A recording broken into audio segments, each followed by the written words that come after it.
Hello everyone, welcome back for some more Let's Play The Great Ace Attorney 2. We're back in court for the second time of, I assume, 3 times. As long as this isn't some, rise from the ashes type stuff, I feel like it'll be 3 and not 5. Isn't it crazy that Rise from the Ashes is longer than the rest of, Ace Attorney 1? Before we begin today, I have a brief announcement. Oh. Ryunosuke Naruhodo is up. I was gonna do the whole piss on my wife thing, but I can't do the start of that at the start of a YouTube video, so I won't. As with the closed trial 10 years ago, some astonishing facts have come to light in these proceedings. The revelation that the well-known Reaper is actually an organization illegally executing its own brand of justice, and the discovery that a respected yard inspector was at its heart until he himself perished in an assassination plot. Well, I say to all members of the judiciary here present on this occasion that we will stop at nothing to uncover the whole truth behind these disturbing findings. Counsels, you will undertake this trial with the resolve to pursue the truth to the bitter end. Resolve. Yes, that's the title, and also my intention. My lord, if I may inquire, the defendant may speak. On what grounds is Kazuma Asogi permitted to continue in his role as prosecutor? That's an extremely fair question. He is admitted to colluding with the victim in a plot to assassinate an innocent man. He shouldn't be enjoying the privilege of freedom, let alone be leading the prosecution. I submitted a written petition to Lord Stronghart, requesting that judgment of my transgressions be delayed by 1 day. You did what? In today's proceedings, I intend to expose everything. Starts unbuttoning that extremely tight suit. No, Kazuma! No! My whole life for the last 10 years has all been leading up to this one day. Can you imagine if you fumble it? Can you imagine if you've been leading up your whole life for one thing and you fumble it? I wouldn't know what to do with myself. I've never done that. Kazuma, whatever the outcome of this trial, I give my word that I will accept whatever punishment is deemed appropriate, however severe. And I suggest you prepare yourself for the same, Reaper. I think we've come to the conclusion that it's not him. Kazuma's bristling with hostility today. I get the distinct impression we're heading into very dangerous territory. Is that really even Kazuma-sama standing before us? As an extreme exception to normal practices, I have granted this prosecutor's request. The defense finds this acceptable, I presume. We're gonna allow it because he's our friend. Yes, my lord. In that case, in the name of Her Majesty the Queen, I hereby declare this court to be in session again. We resume the closed hearing of Baroque van Zeeks. The defense is ready, my lord. The prosecution is more than ready. Look at him one-upping us. Very well, then. This preamble has taken long enough. Prosecutor Asogi, begin! As you wish, my lord. The prosecution calls the first witness to the stand. Bring Seishiro Jigoku into the courtroom. At last, then, we've reached the final battle. He's putting literally everything on the line now in order to get to the truth. Come on, Ryunosuke. It's time for that steely resolve, because this is going to test it to the limit. God, you look dapper. Witness, state your name and occupation for the court. So it was you who issued this, was it? Your subpoena? I did what was necessary.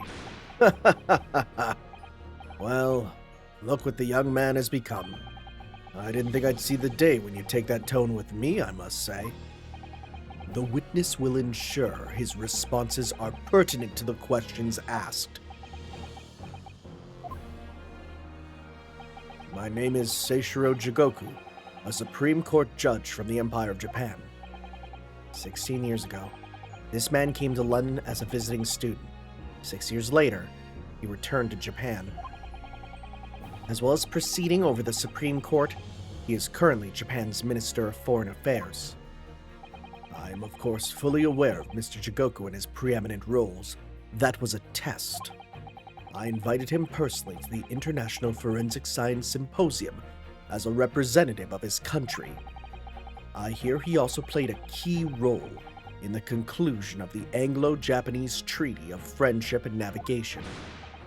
It was a great honor to be involved in the negotiations. I put my all into that treaty. Judge Jigoku, I must ask. Well, I never. Fancy the young murdering student turning up here of all places. Hey! We weren't. You acquitted me yourself. And now I'm a practicing defense lawyer. Yes, and full of self-importance like your friend across the courtroom, I see. You came here to London by invitation to the International Forensic Science Symposium. But then, without informing anyone of your plans, you took flight to France. Took flight? I'd have to object to that turn of phrase. Then explain yourself. What exactly were the circumstances? Well, I was somewhat expecting this, and I'm sorry to say, I declined to comment. Hey, you can't do that, I don't think. What? Leaving the country prematurely when I was an invited guest may be questionable etiquette, but my decision is unrelated to this case. I can't be bound to testify. Oh, you're just saying it was for an... Okay. So he's saying it's not related. I'm sure it is, buddy. Unrelated, you say? I appreciate that a respected police inspector has been killed, for which I offer my condolences. However, being an alien, I'd obviously never met the man, nor do I know the first thing about him.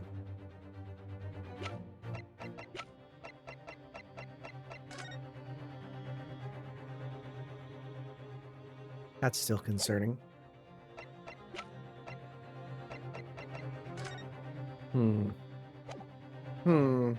Okay. In my mind, I was like, is there a picture of them together? But there isn't. As such, I'm in no position to testify. It's as simple as that. So you would run from all this? I beg your pardon? This case is more far-reaching than the murder of Inspector Gregson. It has ties to another murder, a case that was tried in Japan almost a year ago now. A year ago in Japan. The murder of Dr. John H. Wilson, you mean? That's right, and you, Judge Jigoku, are at the heart of both cases. The defense has evidence to prove it.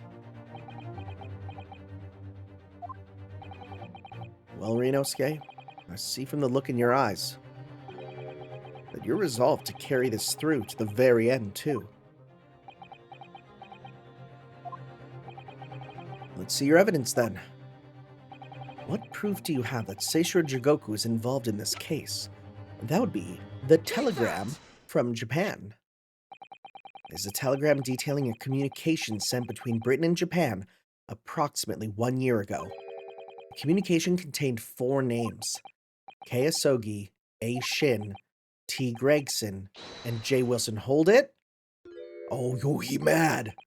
You little... Where did you get that? Oh, bro hit with the overhead, the Akuma, the forward punch overhead. In Tokyo. From your office, Judge Jigoku. What? How on earth did you... What's all this about? Why is my name on that list? This list of 4 names follows a certain pattern. T. Gregson and J. Wilson are the names of victims. K. Asogi and A. Shin are the names of assassins. No. A year ago in Tokyo, Dr. John H. Wilson's life was taken in a Western-style restaurant in the capital. The culprit was found to be a visiting student who went by the name of Giselle Brett, but her real name was Asa Shin, a professional killer sent on a mission to kill from Great Britain. A. Shin and her victim J. Wilson, and the murder that just took place here in London was the counterpart to that crime, an assassin sent from Japan, also a visiting student, Kazuma Asogi, whose victim was the British police inspector, Tobias Gregson. K. Asogi and T. Gregson, one assassin from each country to kill a target residing in the other. What exactly is the defense suggesting? These 2 cases of murder, one that took place in Britain and one in Japan, were masterminded by a pair of individuals from each country as a form of assassin exchange. And the telegram the defense has acquired is proof of the international contract to kill. What? These are bold claims. The telegram was found in your office, Judge Jigoku. In other words, the mastermind in Japan was you! Judge Jigoku, what's all this about? And you, Kazuma, you lied. During yesterday's proceedings, you acknowledged that you'd accepted the assassination mission, but the mark wasn't Judge Jigoku at all. It was T. Gregson, Detective Inspector of Scotland Yard, as shown by the name on the killing contract. Very impressive, Ryunosuke. But actually, I didn't lie. I hate when people are like, I didn't lie. You just read the facts wrong, even though it's so clear that they did it intentionally. I hate that. The name of the target I was ordered to kill never passed my lips yesterday. Okay. The idea that Seishiro Jigoku was the mark came entirely from you. You deliberately avoided saying a name?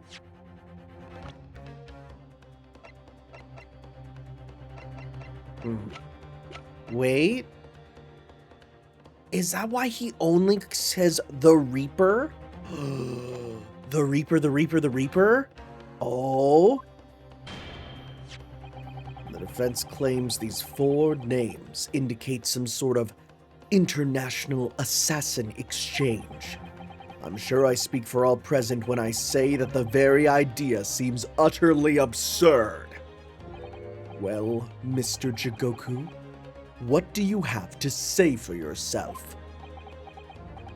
Block this overhead. His silence only goes to prove his guilt. There's another very important point that this new development brings to light. There's now a distinct possibility the scene of Inspector Gregson's actual murder was in the witness's cabin aboard the SS Grouse. Judge Jigoku, you have to testify now. To refuse would put you in contempt of court.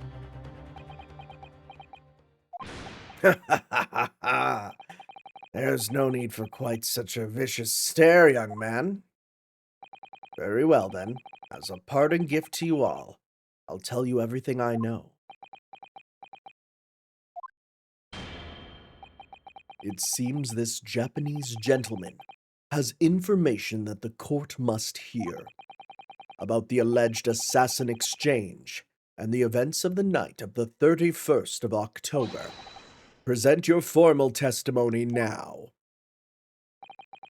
As you wish, my lord. That was a sign of respect. I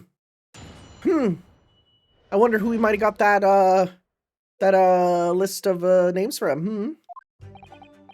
It's true that Kazuma Sogi was assigned the assassination mission 1 year ago now. The target was Inspector T. Gregson. That was a condition of the British study tour. However, in the end, something happened that meant the young man was unable to carry out his mission. On the evening in question, a member of the crew was on duty outside my cabin at all times. If there'd been a shot fired, the crewman would have heard it, so clearly I can't be involved. There was a blockage in the pipe. So you admit it then. As this communication should... Guys, let me just try that again. Everyone in the courtroom's like, oh god, he fumbled that line.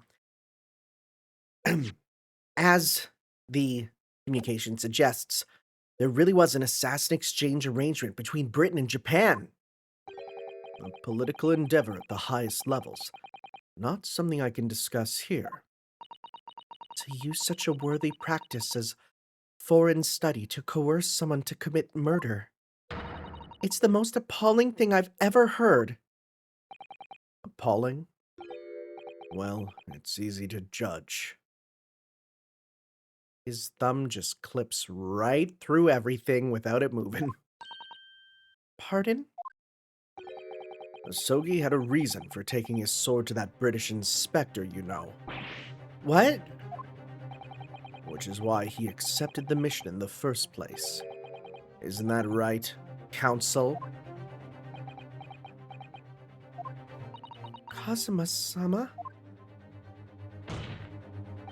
Judge Jigoku, if you're the mastermind behind this operation in Japan, then tell the court the identity of your counterpart in Britain. And is he in the room with us right now? I'm not obliged to divulge that information. As I said yesterday, I've killed nobody. I freely admit that I accepted the mission, but on the night the plan was to be executed, I backed out. In short, this assassin exchange that the defense has identified is unrelated to the events of this case. The crucial point is this. Your police inspector can't have perished aboard the steamship in Dunkirk, because if he'd been shot in the cabin, it's inconceivable that a member of the crew wouldn't have heard it. That's right. Gregson was killed after returning to London, in that room on Fresno Street. And the perpetrator of the crime was the Reaper, Baroque Van Zeeks. What did he say Baroque's name yesterday? I don't know. The prosecution's accusation remains unchanged. To think that a seemingly innocent foreign exchange program was a facade for such Machiavellian dealings. Clearly, it's a plot only a government minister and a high-ranking judge such as the witness could hope to execute. Well, I seem to recall that it was someone on the British side who controlled everything. I wonder who likes to be in control. Be that as it may, it is not the place of this court to pursue this villainous assassin exchange plot. We are concerned only with the tangible events pertaining to the murder of Inspector Gregson. Is the defense clear on that point, Counsel? Yes, my lord. I'll keep that in mind as I cross-examine the witness. We're gonna find a way to worm our way back to that, though. Okay. He's like the personification of the Japanese justice system, isn't he? He really is. It's true that Kazuma Sogi was assigned the assassination mission 1 year ago now. Hold it! Okay? A year ago, when Kazuma was still in Japan then. Correct. It was at the examination center for applicants for the study tour that I approached him. I'll never forget it. I remember exactly what you said. You just came out and asked me forthright if I'd consider traveling to Britain on an assassination mission. Surely not.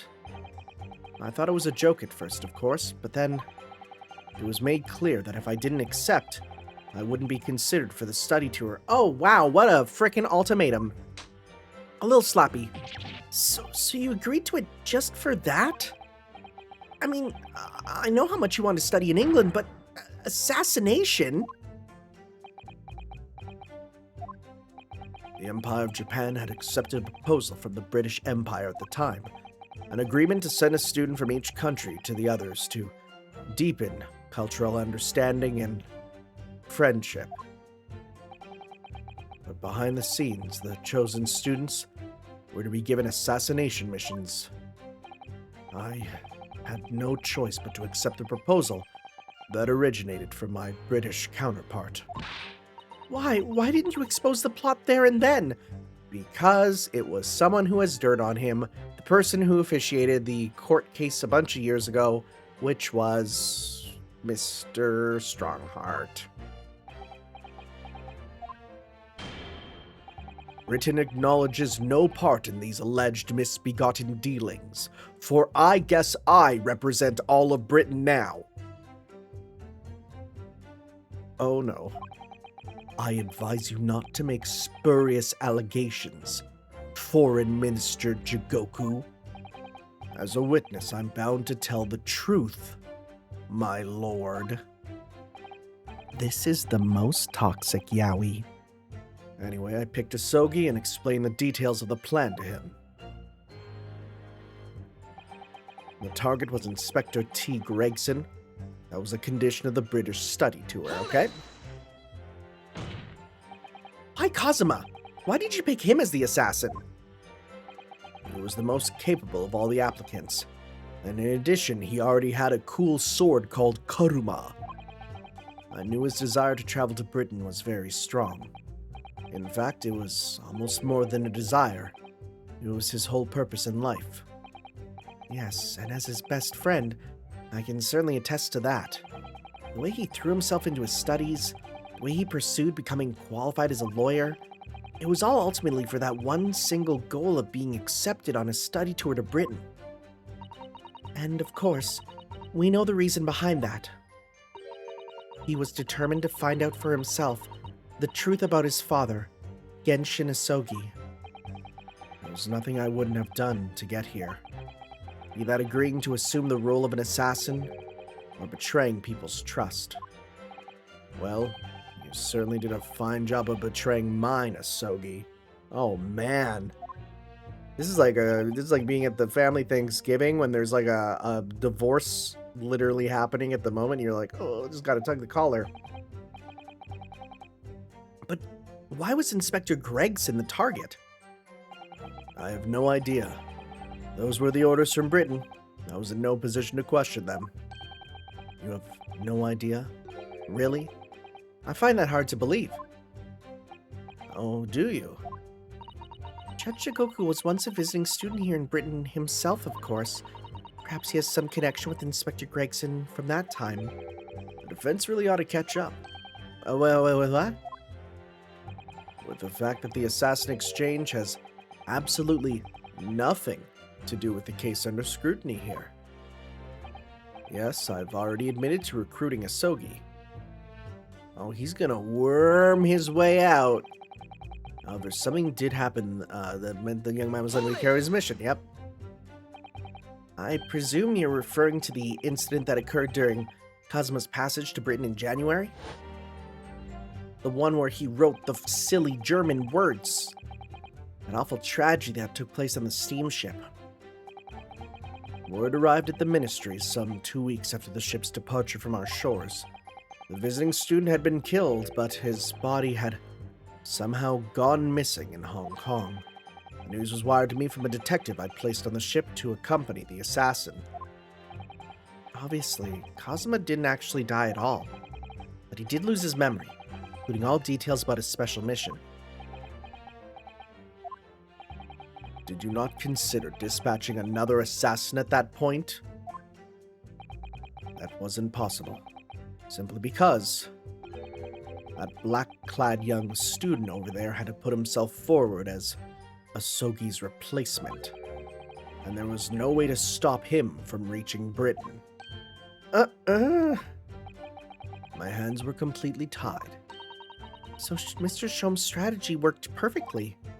He predicted everything that would happen. Months later, my memory returned, but I'd never intended to go through with the assassination mission anyway. But you were playing me right from the outset, were you? Is that it? I'd sooner be guilty of that crime than of taking someone else's life. I was prepared. He only has one sword now, I just realized, yeah. I was prepared to do whatever I had to in order to get myself here to Britain. Oh, right, because it became evidence, so of course it would still be with us, yeah. This line of questioning has gone on long enough. All the court should be concerned about in the testimony given by this witness are details pertaining to or relating to the relationship with Inspector Gregson and the victim's murder.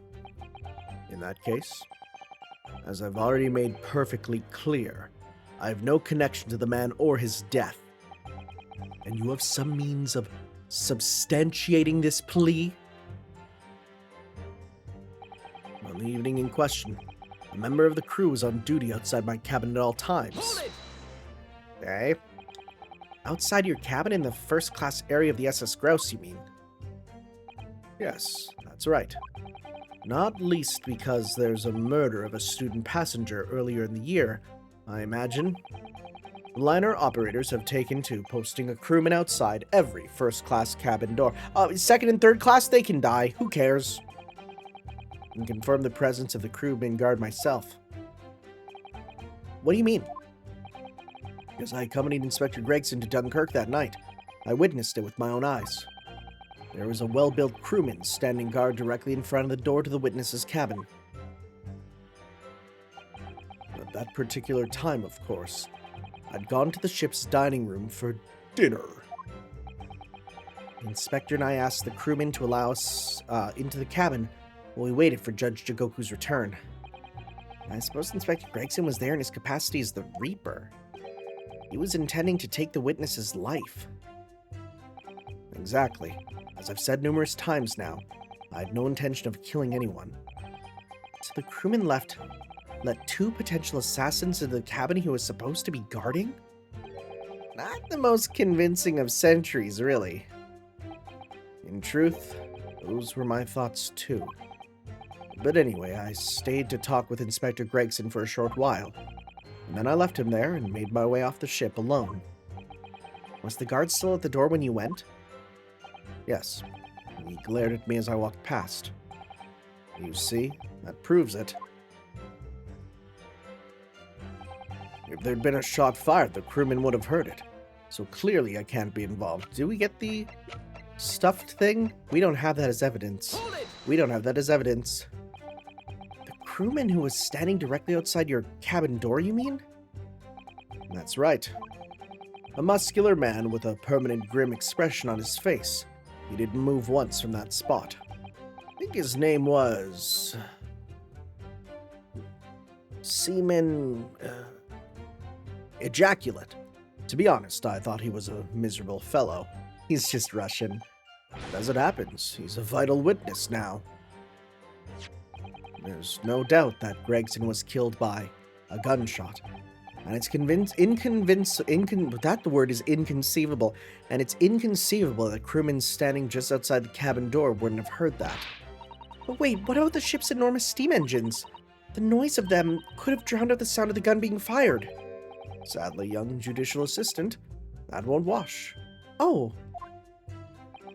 You'll recall that my cabin was in the first-class area of the ship, which is also, of course, the quietest. Don't imagine for a moment that it's anything like the steerage where the judicial assistants go. I didn't mean... But a hole like that made by a bullet was found in your cabin, Judge Jigoku. That's compelling evidence that a gun was fired in there. What's that? A bullet hole? Oh yes. You're talking about what the detective uncovered in the wall yesterday, I presume. That was obviously a rotten panel eaten out by woodworm. No doubt he'd actually find an actual bullet. Ugh, that's the hole in this argument. Sadly, I wasn't able to arrange for the crewmen to be brought back to Britain with me. But obviously, if a gun had been fired in my cabin on the night in question as the defense implies, I would have been arrested on the spot. I would have never made it to Britain in the first place. Very true. The witness's logic is sound, since no gunshot was heard from the witness's cabin on the night in question. We must assume that the witness is telling the truth. I'm glad you've seen sense, my lord. I know Kazuma's already admitted to taking on this incredible assassination plot, but even so, hearing it confirmed by someone else is still a real shock. It's unforgivable. Using Kazuma-sama's feelings to manipulate him into agreeing to such a despicable plan. I think Kazuma manipulated Judge Jigoku too. He completely double-crossed him. Oh dear, it's hard not to see that as a stroke of brilliance on Kazuma-sama's part. One way or another, though, Gregson ended up dead. I really think that murder must have happened aboard the steamship. So you mean Judge Jigoku must be lying? I know I shouldn't let my emotions cloud my judgment, but you must destroy him, Mr. Naruhodo. Okay, so... do we have any evidence that I can think of here? Telegram... the machine part. Right? This comes... we found the machine part. That's pretty big. Wait. Oh. Wait. Schopenhauer, the crewman, would have heard it. Not if he was busy that night. I should save just to be careful. But if he was busy, if it was during one of the evacuation notices, I think he wouldn't be there to hear it. So check this out. Haha. Yes, as the court has heard, there was a crewman posted outside Judge Jigoku's cabin. And he was sus. And he vented. There's vents. The crewman vented? Whoa. However, we can be sure that, contrary to the witness's claim, the guard wasn't there at all times. What? I have here notice of a particular event that was scheduled to take place aboard the steamship on the 31st. What? Where did you get that? It's evidence gathered by Mr. Herlock Sholmes. You were acquainted yesterday, if you remember. Herlock Sholmes again? According to this itinerary, after leaving the port of Dunkirk at exactly 10 p.m. for a period of 20 minutes, all crewmen of the SS Grouse were to gather on deck for an evacuation drill. All crewmen were away from their posts? That's extra sus. And during that 20-minute interval, of course, any gunshots emanating from your cabin would have been heard by no one. In summary, Judge Jigoku, you had ample opportunity to commit the crime. Ugh. Objection! A 20-minute window of opportunity. That's an excellent find, Ryunosuke. But it amounts to nothing. Why?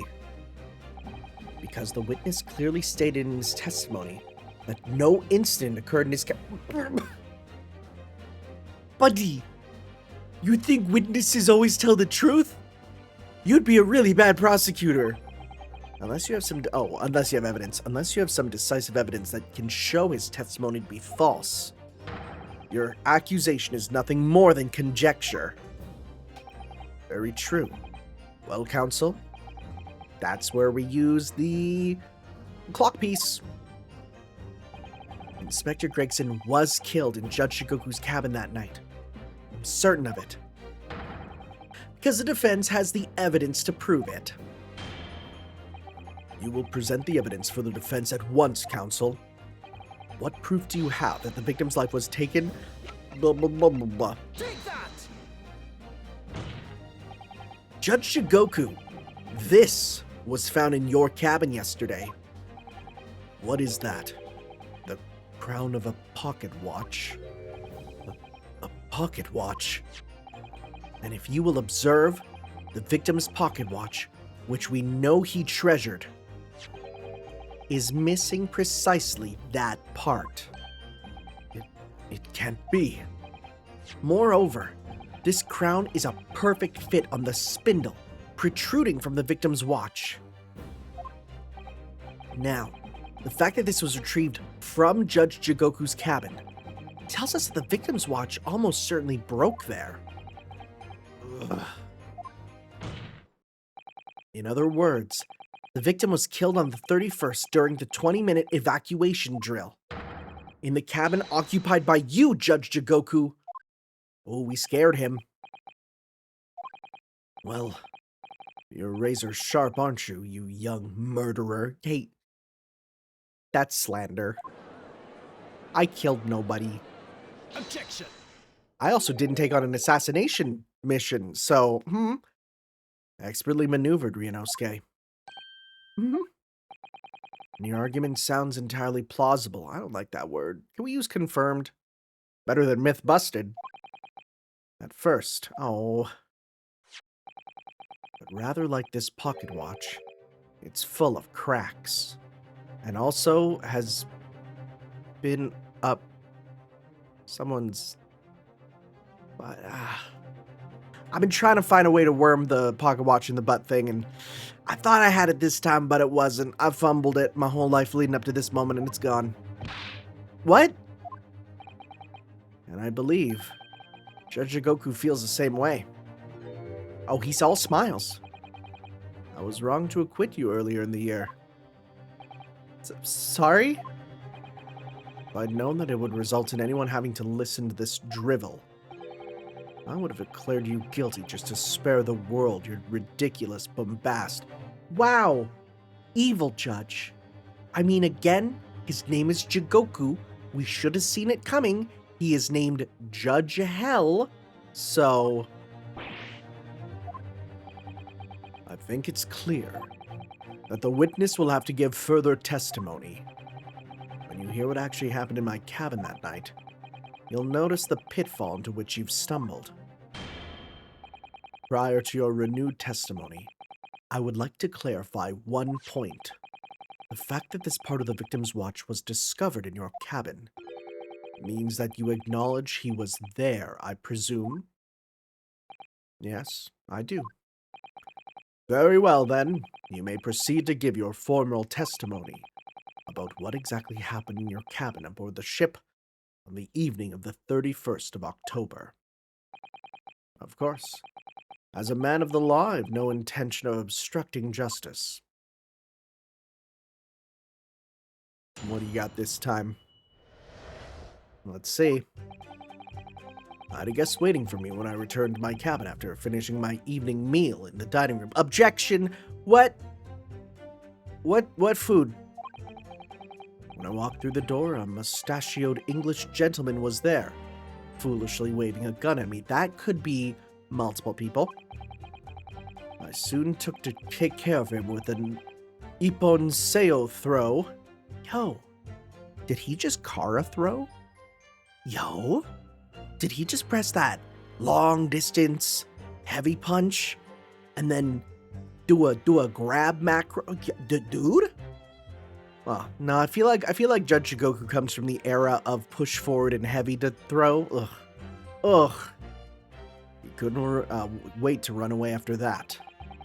I imagine his watch was broken when I threw him over the shoulder. It has nothing to do with his murder. The inspector was clearly killed having returned to Britain because his body was found in London. Ippon Seiyai. I don't even know how to pronounce that grouping of vowels myself. A common jujitsu martial arts technique in my country. I was careful not to use too much force, but the man obviously landed too heavily for his watch to take.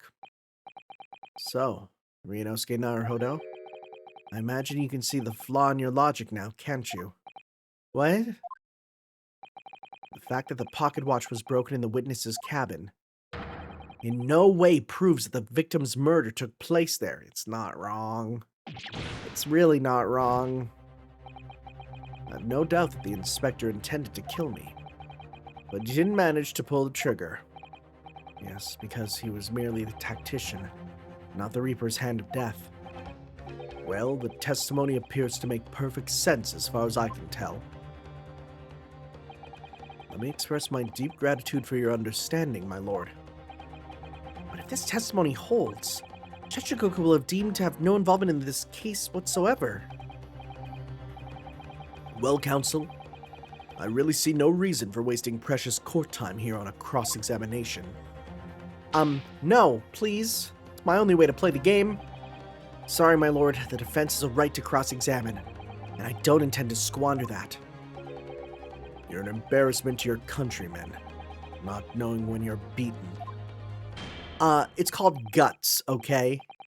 Because of that, I can always keep going when I fall down, okay? In that case, proceed, Mr. Naruhodo. I like the idea of Ryunosuke getting like this, like, bluster, but he just fumbles in speaking.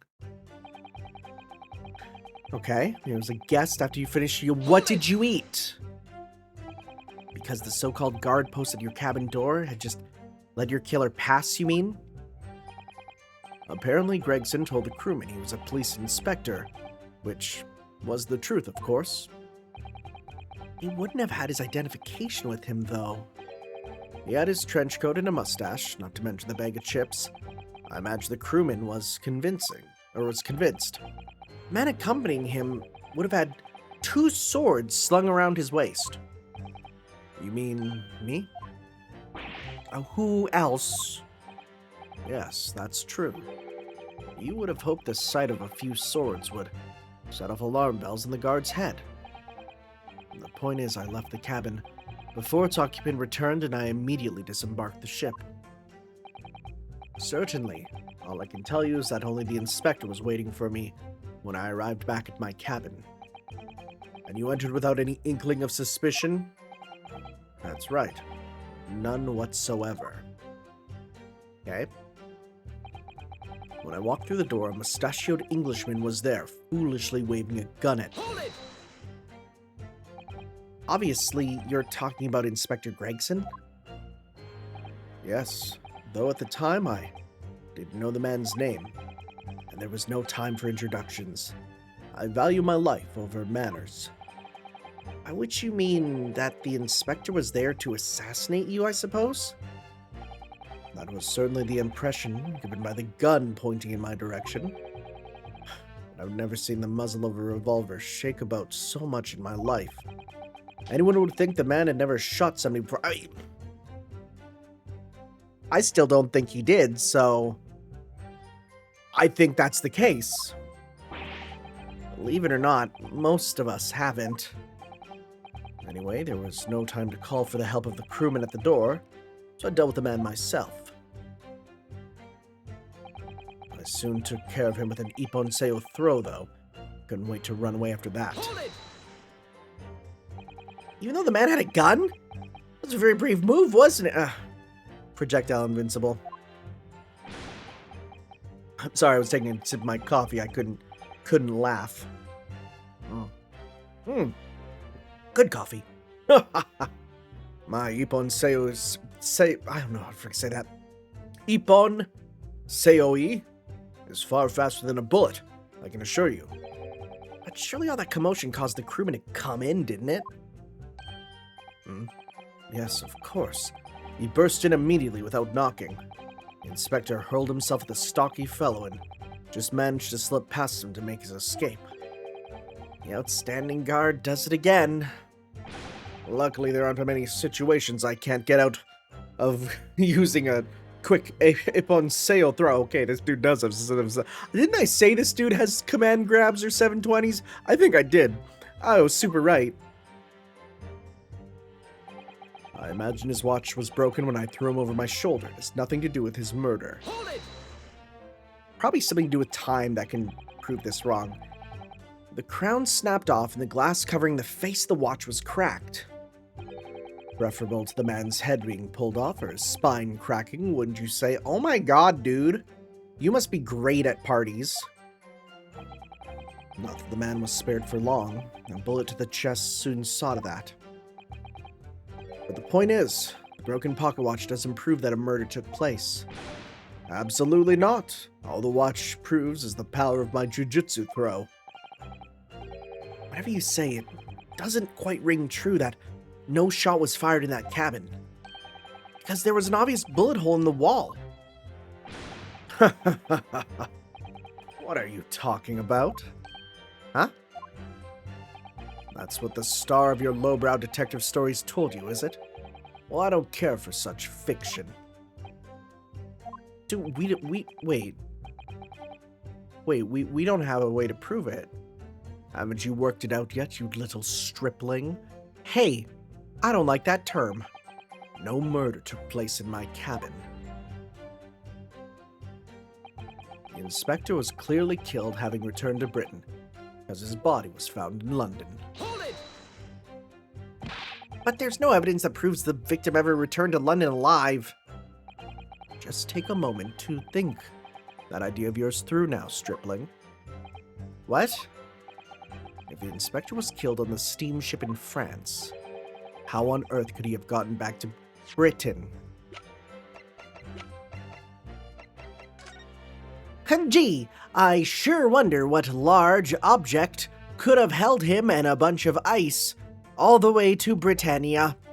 He was not happy in this photo either, if you look. Yeah, okay.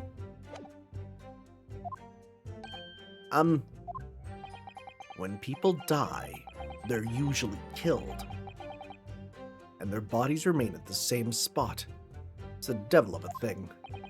Well, then, obviously the culprit must have moved the body. How exactly?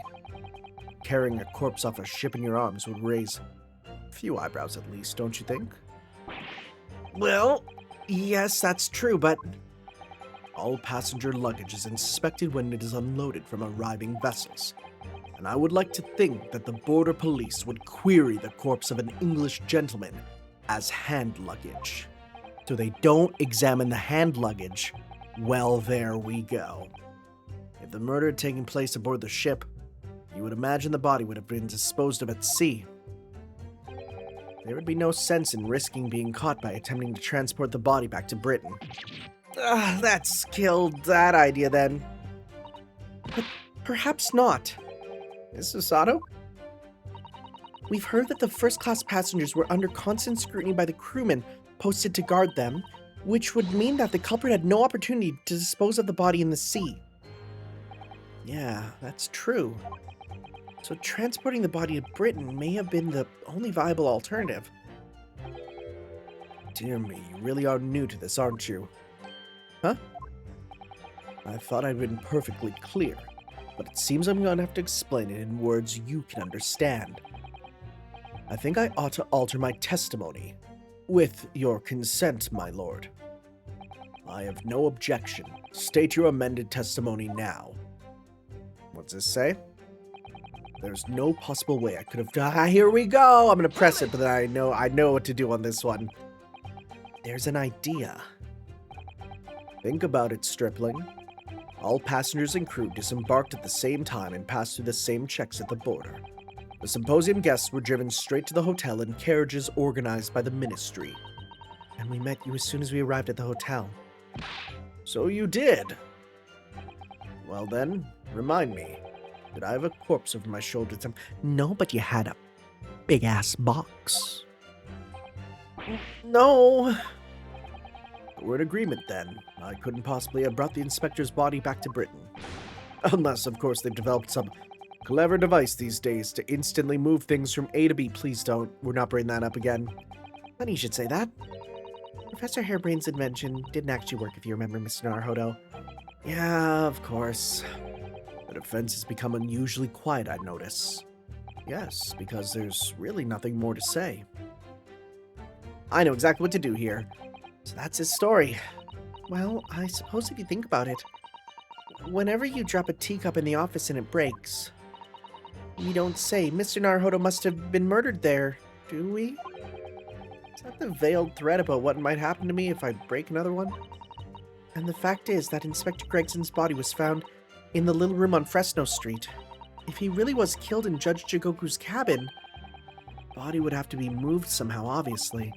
Transporting a dead body over a country border, that would be impossible for the majority of people. There must have been some special circumstance that made it possible for the culprit then. That could be a vital reason, I think, Mr. Naruhodo. I know exactly what to do. Okay. Though I will save, just to be careful. Just to be a little careful. Let's do... present the photo of us. No music. There's no possible way you could have been moved Inspector Gregson's body, you say? I would say the opposite is true. And what's that supposed to mean? Far from being impossible for you to do. The transporting of Inspector Gregson's body back to Britain is something only you can do. What are you talking about, Ryunosuke? As well as being a judge, Mr. Jigoku is also Japan's Minister of Foreign Affairs. Which means he's exempt from having his luggage searched when he enters the country. I didn't know that. That's new. We learned that when we first met you upon your arrival in London. Oh wait, we did, right. Well, all those passport checks and luggage searches at the border took a rather lot of time. I must say I'm very envious of your ministerial status. You didn't have to go through any of that, did you? I forgot this. I knew you were jealous. Oh my god, it was right there. I presume you recall this, Judge Jigoku? It's a photograph we took in the foyer of the hotel to mark the occasion. As the court will note, you have with you your large travel trunk. Large enough, in fact, to have a corpse inside. Mr. Naruhodo, surely you're not suggesting... I'm afraid I am, yes. 3 days ago, when we were chatting innocently with the new arrivals from Japan in the hotel, the body of Inspector Gregson was just meters away from us, inside Judge Jigoku's trunk.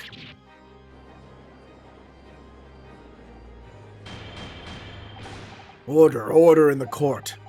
I'm skeptical, counsel, that a grown man's body could fit inside even the largest travel trunk. It could. Because I happen to know that the witness himself, a man of considerable size, fits inside his trunk. And verifying that would be extremely simple, wouldn't it, Judge Jigoku?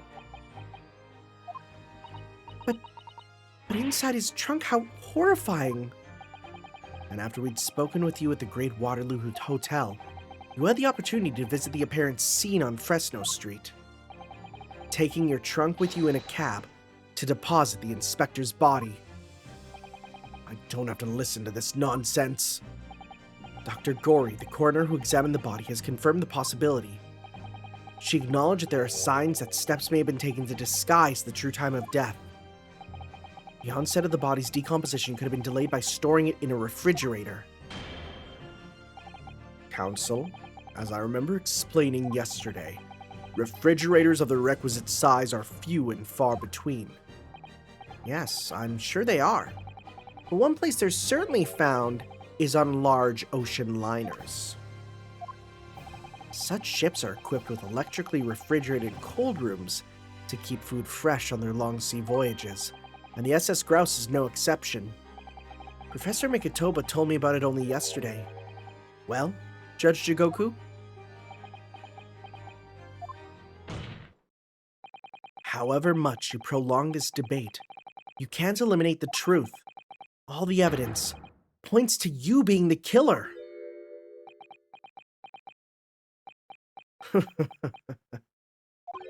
Well, this is all very heartening. Hmm? I can see that it was a wise move, letting Asogi and you embark on this study tour. What are you talking about now? Logical reasoning. Of course. All court proceedings will be built on logical reasoning in the new century, even if they have to interview a parrot and an orca. And I can see that you've both laid firm foundations for that already. Judge Jigoku, please stop diverting attention from the issue at hand. The defense has made an accusation against you. How do you respond? Respond? There's really no need for me to respond, is there? Why ever not?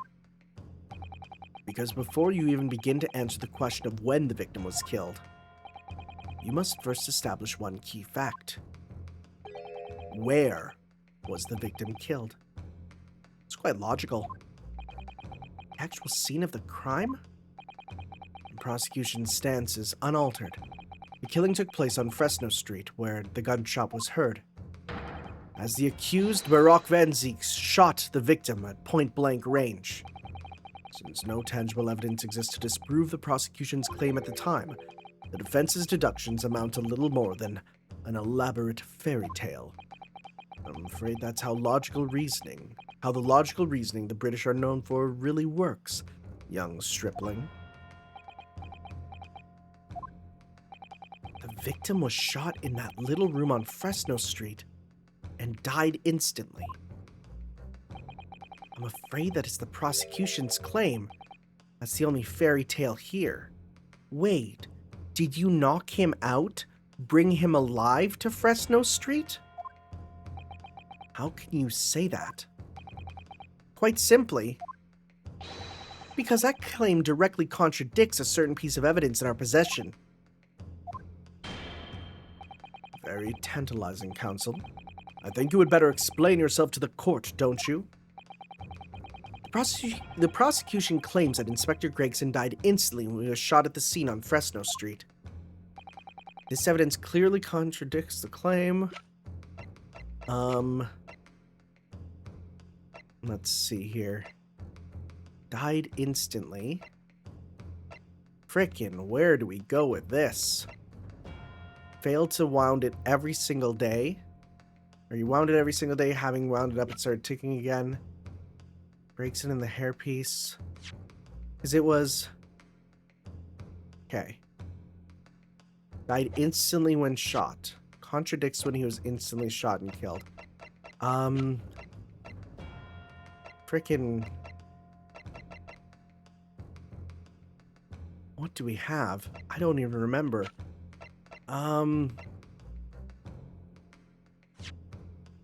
Whoops. Examine. Indeterminate. Scorch marks, bullet entered. Standard issue. Shot at close range to the front, resulting in instant death.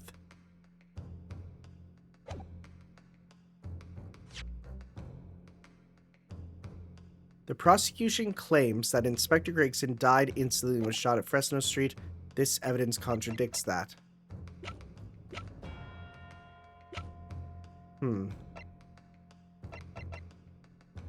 Traveling trunk? No. What are we doing? I can't even think about this right now. Okay, this is all stuff that we don't gotta deal with. The red wig.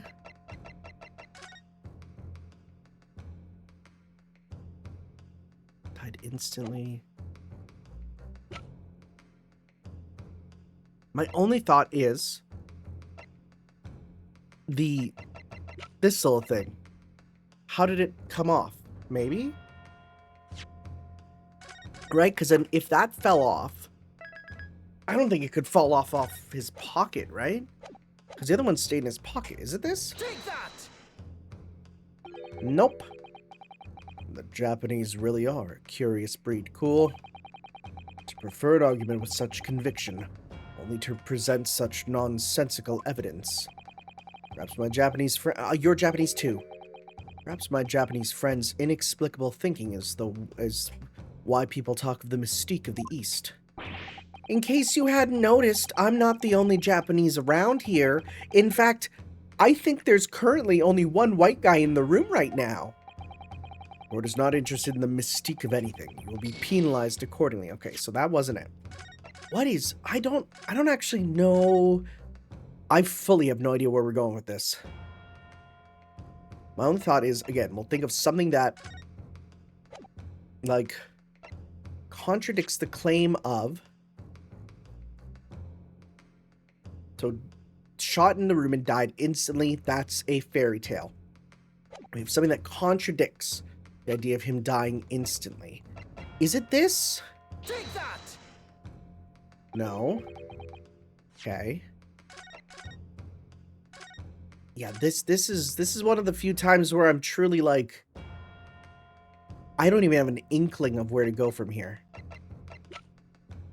Let's see. I'll just cut ahead to when I find the right one. Take that! Oh, here we go. Found it. Oh my god. It's going through each of them and failing each time and going, wait, I thought it would be this one. But my brain's like, I don't see the direct link. I mean, it was also good. Gave me a chance to turn my air conditioning on. It's starting to get warm. A photograph of the victim in the very location you claim he wasn't killed. Yes! But the point is, oh, I guess, the posture of the body itself, I guess. If Inspector Gregson had been shot there in that room, it's out of the question that his body would end up curled up in a ball like that. Okay, if he died instantly, yeah, I guess. Did you think he'd just, like, ragdoll? That'd be funny. I'm sorry to disappoint you, but your logic is flawed. I kind of agree with him here. You could easily have adopted that I've never... That's a British spelling of fetal. That's like the way they spell pedophile. It's like pedo. Fatal. I could have easily adopted the fatal position. Due to the pain of the shot, which subsequently proved fatal. Why don't they do F-A-E-T-A-E-L? Fatal. Objection. I hate that spelling. I'm normally for the British spellings because, you know, Canada, but not that one. I'm sorry to disappoint you, Judge Jigoku, but it's your logic that is flawed. What? According to this autopsy report, the victim died instantly. He would have felt no pain. Okay, yeah, okay. Yeah. He would have felt no pain, much less have been able to draw himself into that position. That's a new expression. Which begs the question of why the victim's body is curled up in that way. Though the answer should be abundantly clear by now. You're suggesting the inspector's body took on that posture ahead of its arrival on Fresno Street, before it was coldly turned out on the floor from the inside of a large travel trunk. No. You're quite right. The shape of the body. It looks as if it had been kept in a confined space. Now, the question is, where did the wig come from? I guess the wig wasn't not in the question at first. Judge Jigoku, present your trunk for examination. I believe it's very possible it will contain traces of the victim's blood. Ugh. Oh, is he gonna break the bench again? Present my trunk? Dang. I've been asked to do that a few times myself. I refuse. What? On what grounds? I'm the Minister of Foreign Affairs from the Empire of Japan. I shouldn't have to put up with this treatment just because of some stripling's baseless accusations. In other words, Judge Jigoku, there is blood in your trunk. I also had that a couple times. Be safe. I decline to answer that. As the Minister of Foreign Affairs, I have privileges that allow me to... this moment, you're not a government minister. You're just a normal man. You're just a not so innocent, normal man. You're a witness in a trial in Britain's highest court. I don't care who you are or what your status outside this courtroom might be, you will not withhold information. Nothing is more important than the truth. Ugh. Ugh. Moaning noises. Order. Order in the court. Well, Mr. Jigoku, what's it to be? You can't be serious. You did it?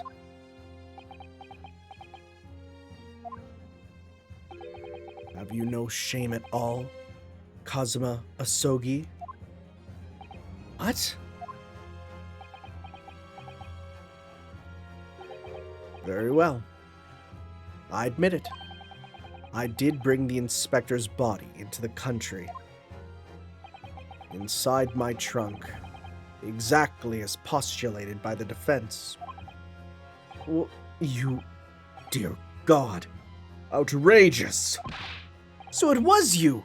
You admit to Inspector Greg's murder? No. I admit to nothing more than what I've said. Oh, okay. Of killing the man.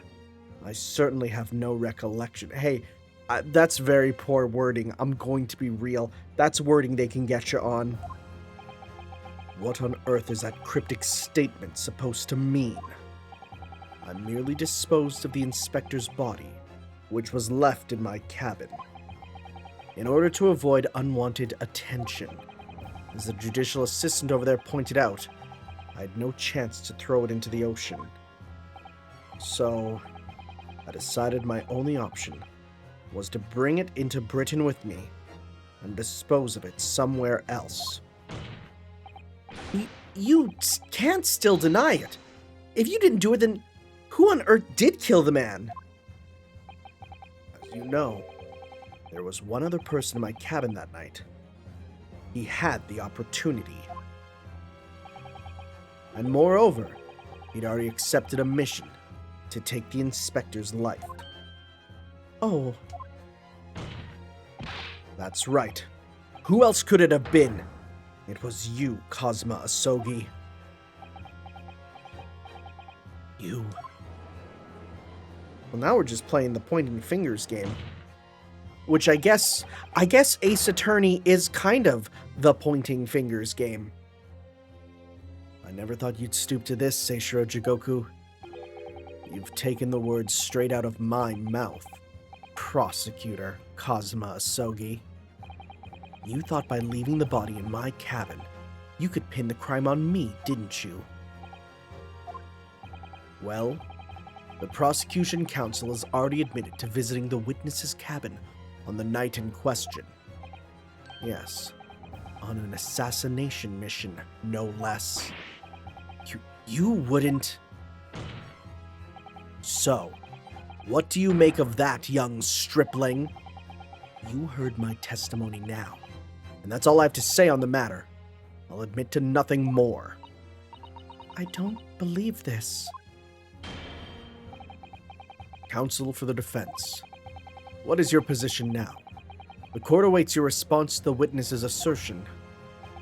The assertion that on the night in question, the victim's assailant was in fact Kazuma Asogi. This isn't the dead end it seems to be. The answer's right in front of me. It is? Comes down to Jigoku or Kazuma. Both of them had the opportunity to kill Gregson, but only one of them did it. And I'm just a step away from proving who. Very well. The defense is ready to respond to the assertion put forward by Judge Jigoku. The idea that the victim's murder could have been committed by Prosecutor Asogi is... Wait. Could it be with the trunk?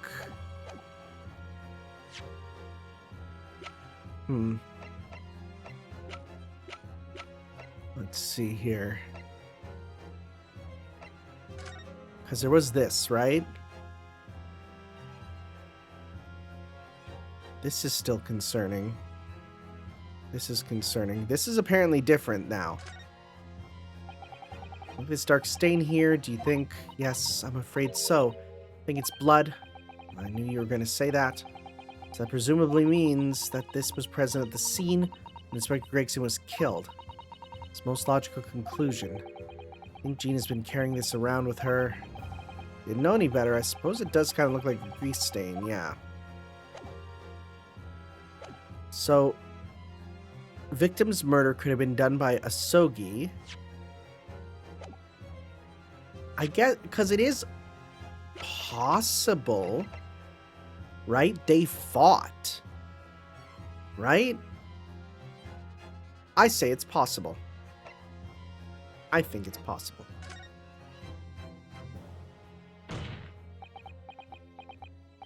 Well, it is possible, my lord. What? How could you? Do you think I want to believe it? The fact is, I can't say with complete certainty what actually happened because I wasn't there. You disappoint me, Ryunosuke. If I may, Mr. Naruhodo. I think perhaps that's why we form opinions based on evidence. Ah, so true. And actually, we have evidence that can settle this argument conclusively. My lord, the defense would like to present evidence in support of... Oh? Before you plow on, feigning ignorance of what just occurred, counsel. You must be penalized for that short but embarrassing you uttered. Really? Ugh, I really thought I could just brush past it if I was quick enough. Never mind the penalty, Mr. Naruhodo. The truth is all that matters. Judge Jigoku, let me remind you of something you said only a few minutes ago. You claim that logical reasoning is the future of the judicial process. It wasn't very logical what just happened now, is it? It is. No question. Well, logical reasoning can prove something here. Namely, that it would have been impossible for Prosecutor Asogi to commit the crime. What? The court will only accept an argument that is supported by compelling evidence. So present what you have, counsel. What proof is there that the allegedly demonstrates the impossibility of involvement? I don't know. I don't know.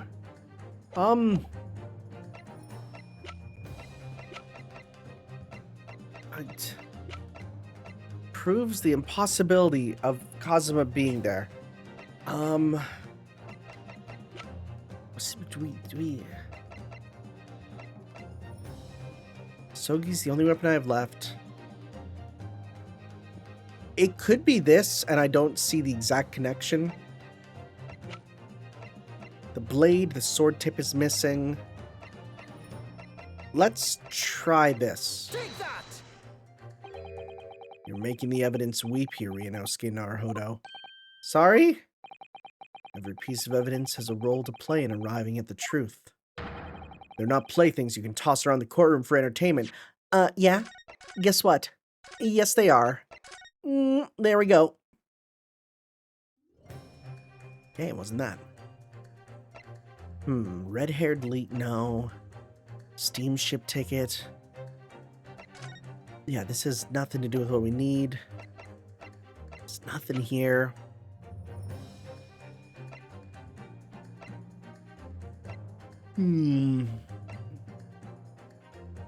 Small room. No. No. No. No. Gregson's card.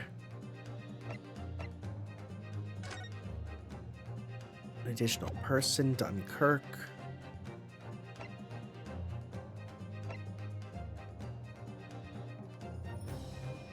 This isn't it, is it? One other person with him.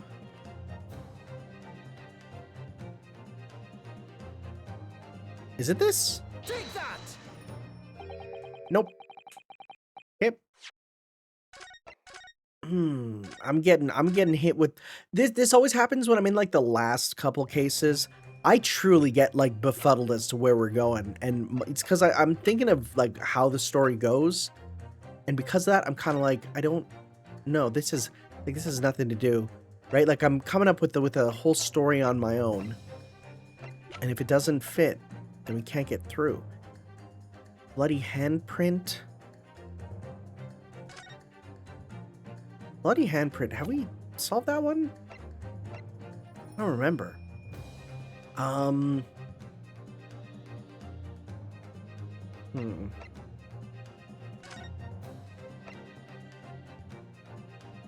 Scorch marks, bullet entry, caliber matches standard issue, firearms of the judiciary. Is it Take this? that! No. Man.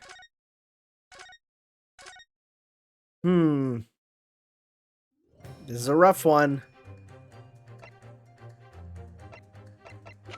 Proof of the impossibility of his involvement.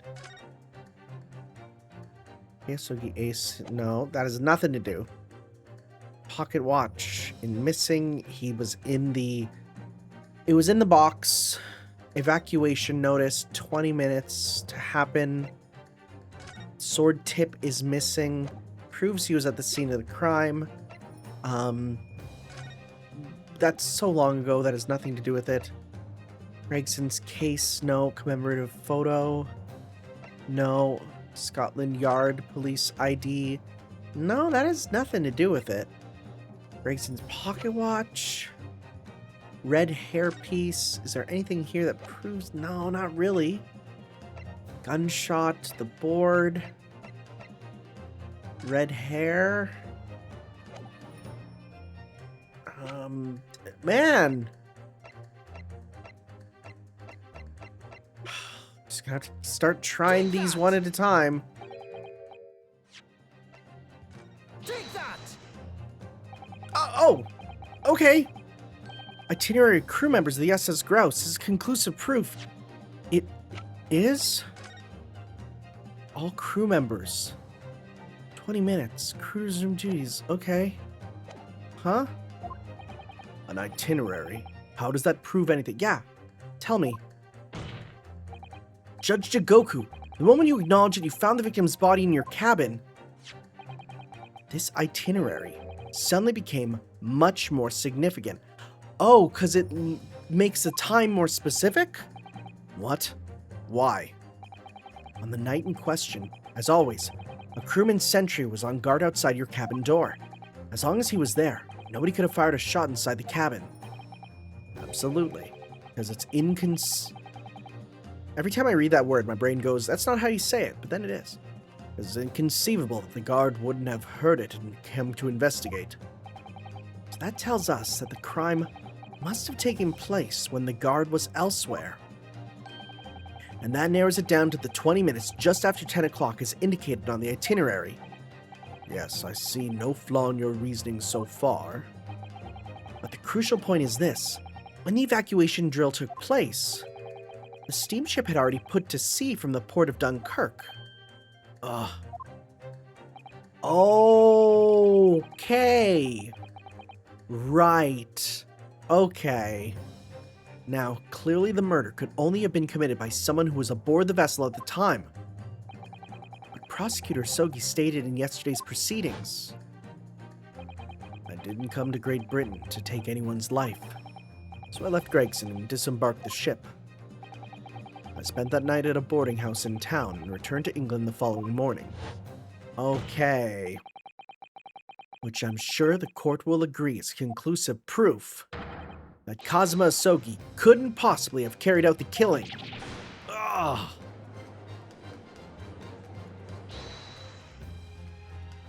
He yells hold it a lot for someone who doesn't get voice lines.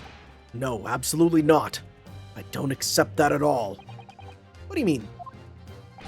The boy's just saying that to exonerate himself. We can't trust that he really disembarked the vessel.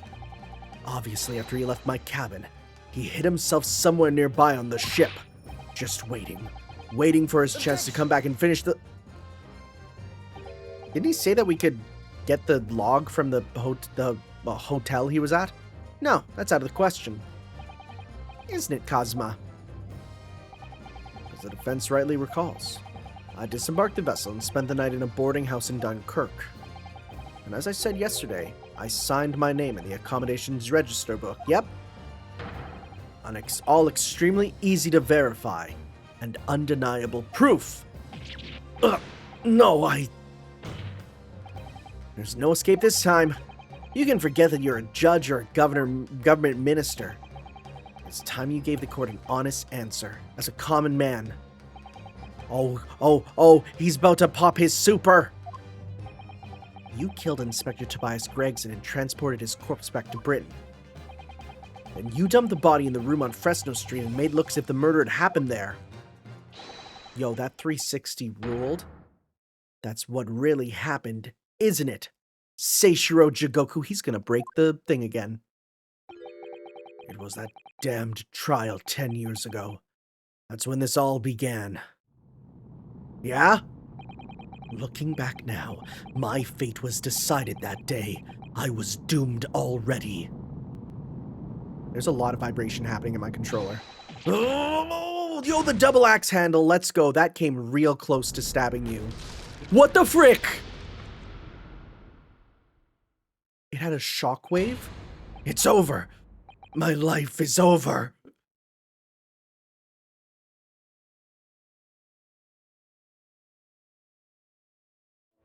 I think we need a new bench.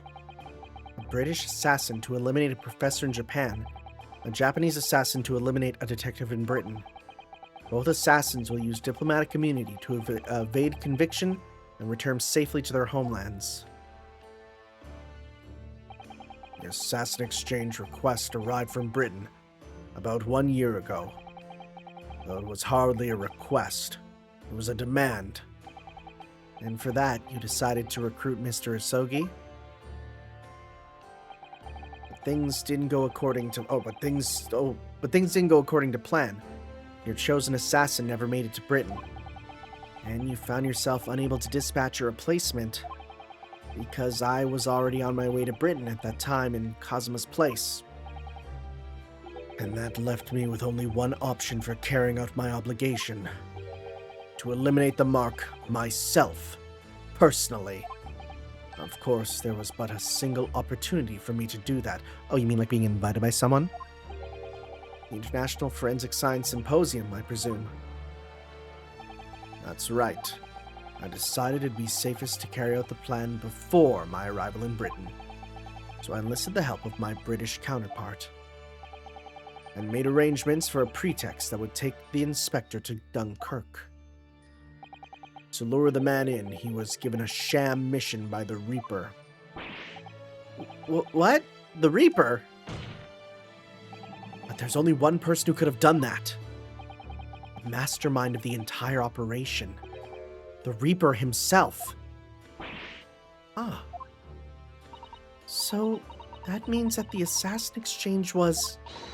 It was all planned by the Reaper. I'm not at liberty to say anything about my British counterpart. Anyway, the inspector accepted the Reaper's mission and dutifully infiltrated my cabin on the steamship. It was all a trap designed to lead him to France and his own death. Oh, how awful. It was past 9 o'clock when I returned to my cabin from the dining hall that evening. I didn't give him time to attack me. I choked him until he lost consciousness. But there was a guard just outside the door, so I left it at that for the time being. Even the slightest noise might have aroused suspicion, so I bided my time, waiting. For the 20 minutes after 10 o'clock, I had intended to finish him by strangulation, but moments before I had the chance, he suddenly came around and went for me in a reckless move.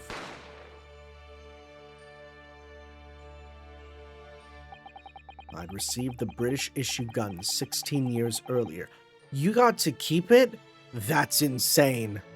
Being a member of the judiciary as a visiting student. Never imagined I'd have to use it for something like that. So the revolver belongs to you, does it? Then the victim was killed inside your cabin on the SS Grouse, which begs the question of why you arranged for his body to be discovered in the room on Fresno Street. The young judicial assistant over there has already answered that question. There was no way I could take the body up on deck to throw it over the side. That's precisely where all the crewmen were gathered for the evacuation drill. So before the first-class cabin sentries returned, I took the corpse to the refrigeration room.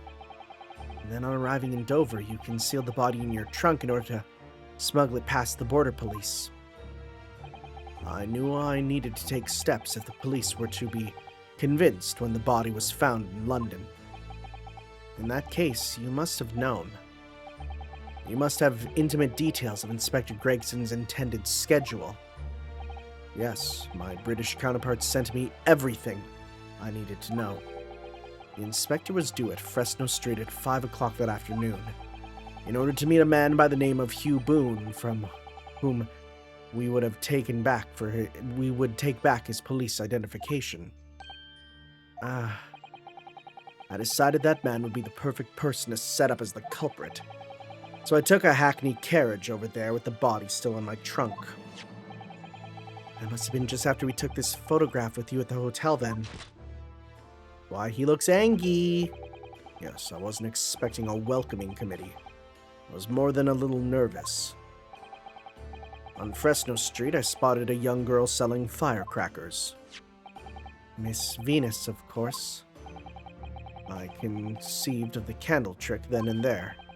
So I donned a simple disguise and approached the girl to buy enough firecrackers to replicate the gunshot. Disguise? Okay.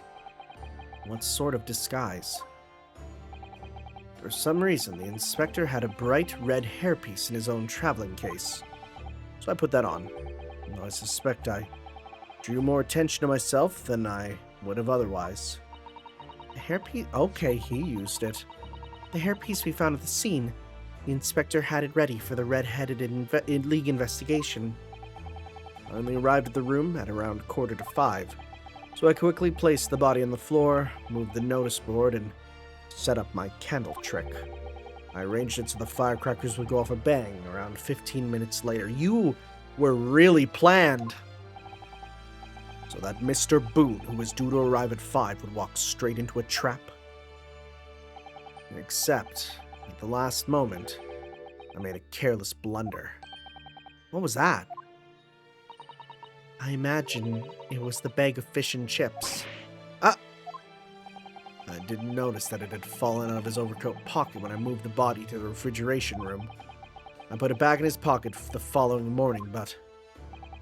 well, it seems the warmth of the heated cabin had accelerated the decay of the fish. Anyway, that's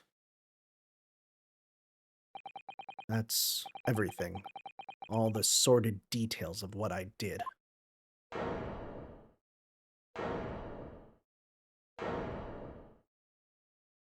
So he just admitted to it. God, there's no stand. That's raw. He admitted to it, which would be the end of our case, but I've heard enough.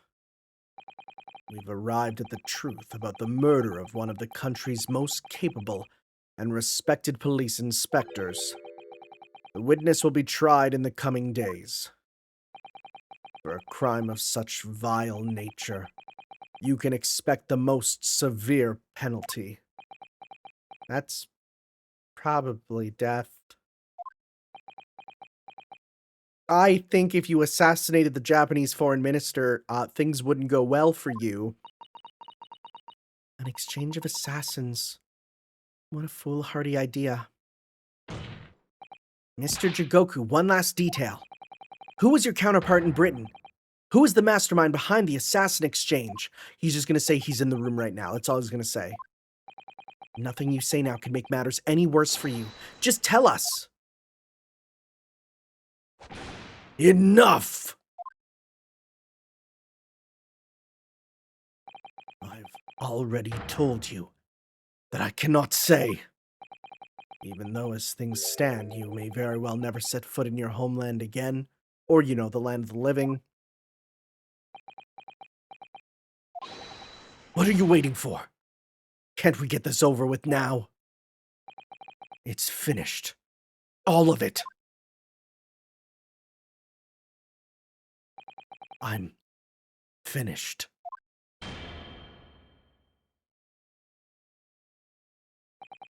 Then, in the name of Her Majesty the Queen, I now pronounce the findings of this court. This man before us has admitted to the willful murder of Tobias Gregson.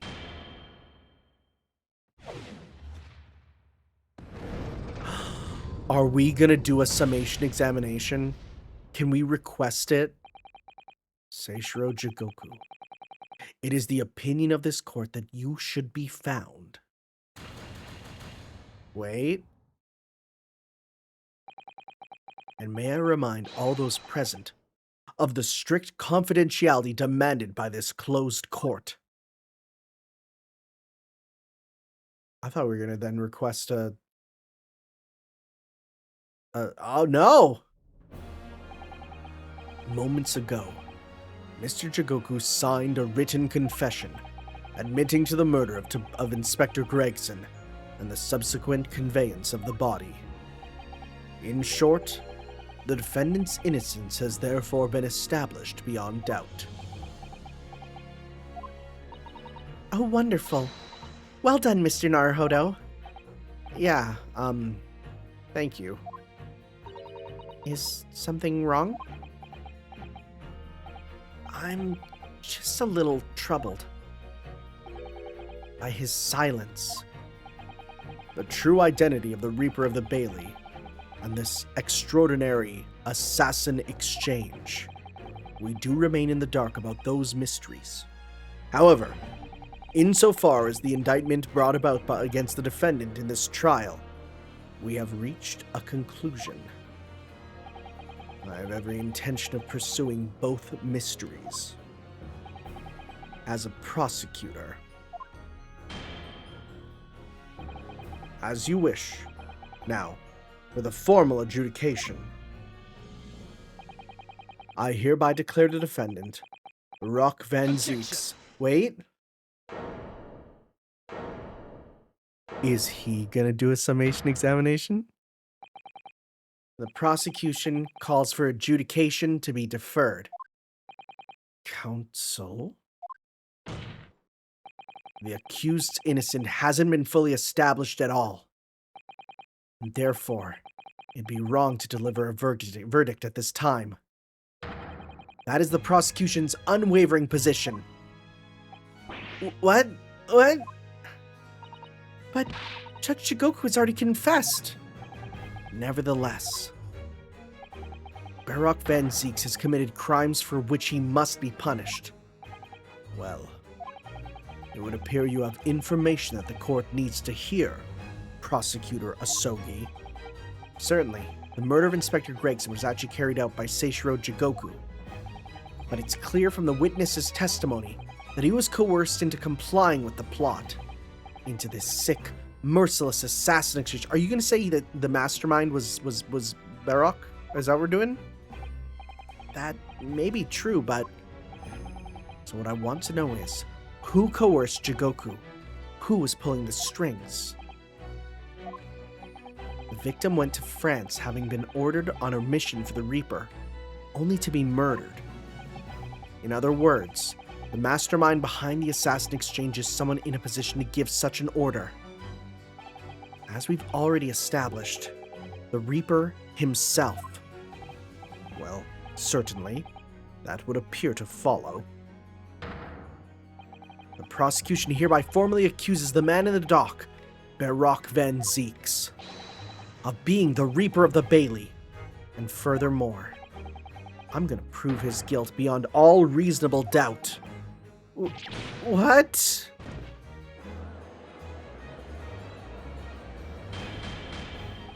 Order, order, order! The Reaper of the Bailey is a long-standing mystery, Counsel. Are you suggesting that you have some new information with which to build a case? Scott Leonard has already investigated Lord Van Zeeks very thoroughly in that regard, and they found no evidence whatsoever to substantiate the claim that he is the Reaper.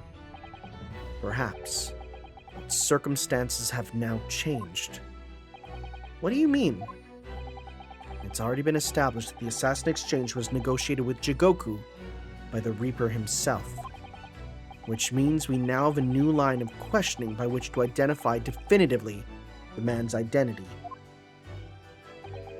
That is the prosecution's intention here. I must say I'm surprised by quite how tenaciously you appear to want to besmirch my name. You are guilty of an unforgivable crime, Lord Van Zieks. And I will bring you to justice for it, whatever it takes. That explains Kazuma's silence before. We'll stop at nothing to finish what Lord Van Zieks unwittingly started 10 years ago. Very well. Whilst it's extremely irregular, I will on this occasion grant the prosecution further opportunity for witness testimony. The defendant will disclose any and all involvement he has had with the Reaper and the Assassin Exchange. I thank you, my lord, for guiding the court so wisely. I hereby declare this court to be in session for a supplementary hearing. Oh, we're just doing it right now? Just popping it again? Bonus round? Pray turn a blind eye to the discourtesy as I verify this vile and unremitting accusation. Hasn't soured the contents of my hollowed chalice. Lord Van Zieks! I first had to suffer the pseudonym of the Reaper 10 years ago now, and ever since that time I've endured the weight of the implied guilt that's gone with it. So I welcome the chance to testify now and crush those allegations once and for all. Good. Then let justice decide, Lord Van Zieks. The prosecution seeks to begin building its case by calling the accused to the stand as the primary witness in order that he may answer the accusation brought by the prosecution that he is the Reaper of the Bailey. And what says the defense? Putting the defendant in the witness stand can be extremely dangerous. And Kazuma-sama is so emotional at the moment. He's not thinking logically. You're right that he's not himself. But I knew it would be like this. And I came here today determined to face him through whatever might arise. As a lawyer and as his friend. And that's what we must do. The defense has no objection, my lord. Very well. Defendant, you will take the witness stand and give formal testimony on the subject of your involvement with the Reaper and the Assassin Exchange. As you wish, my lord.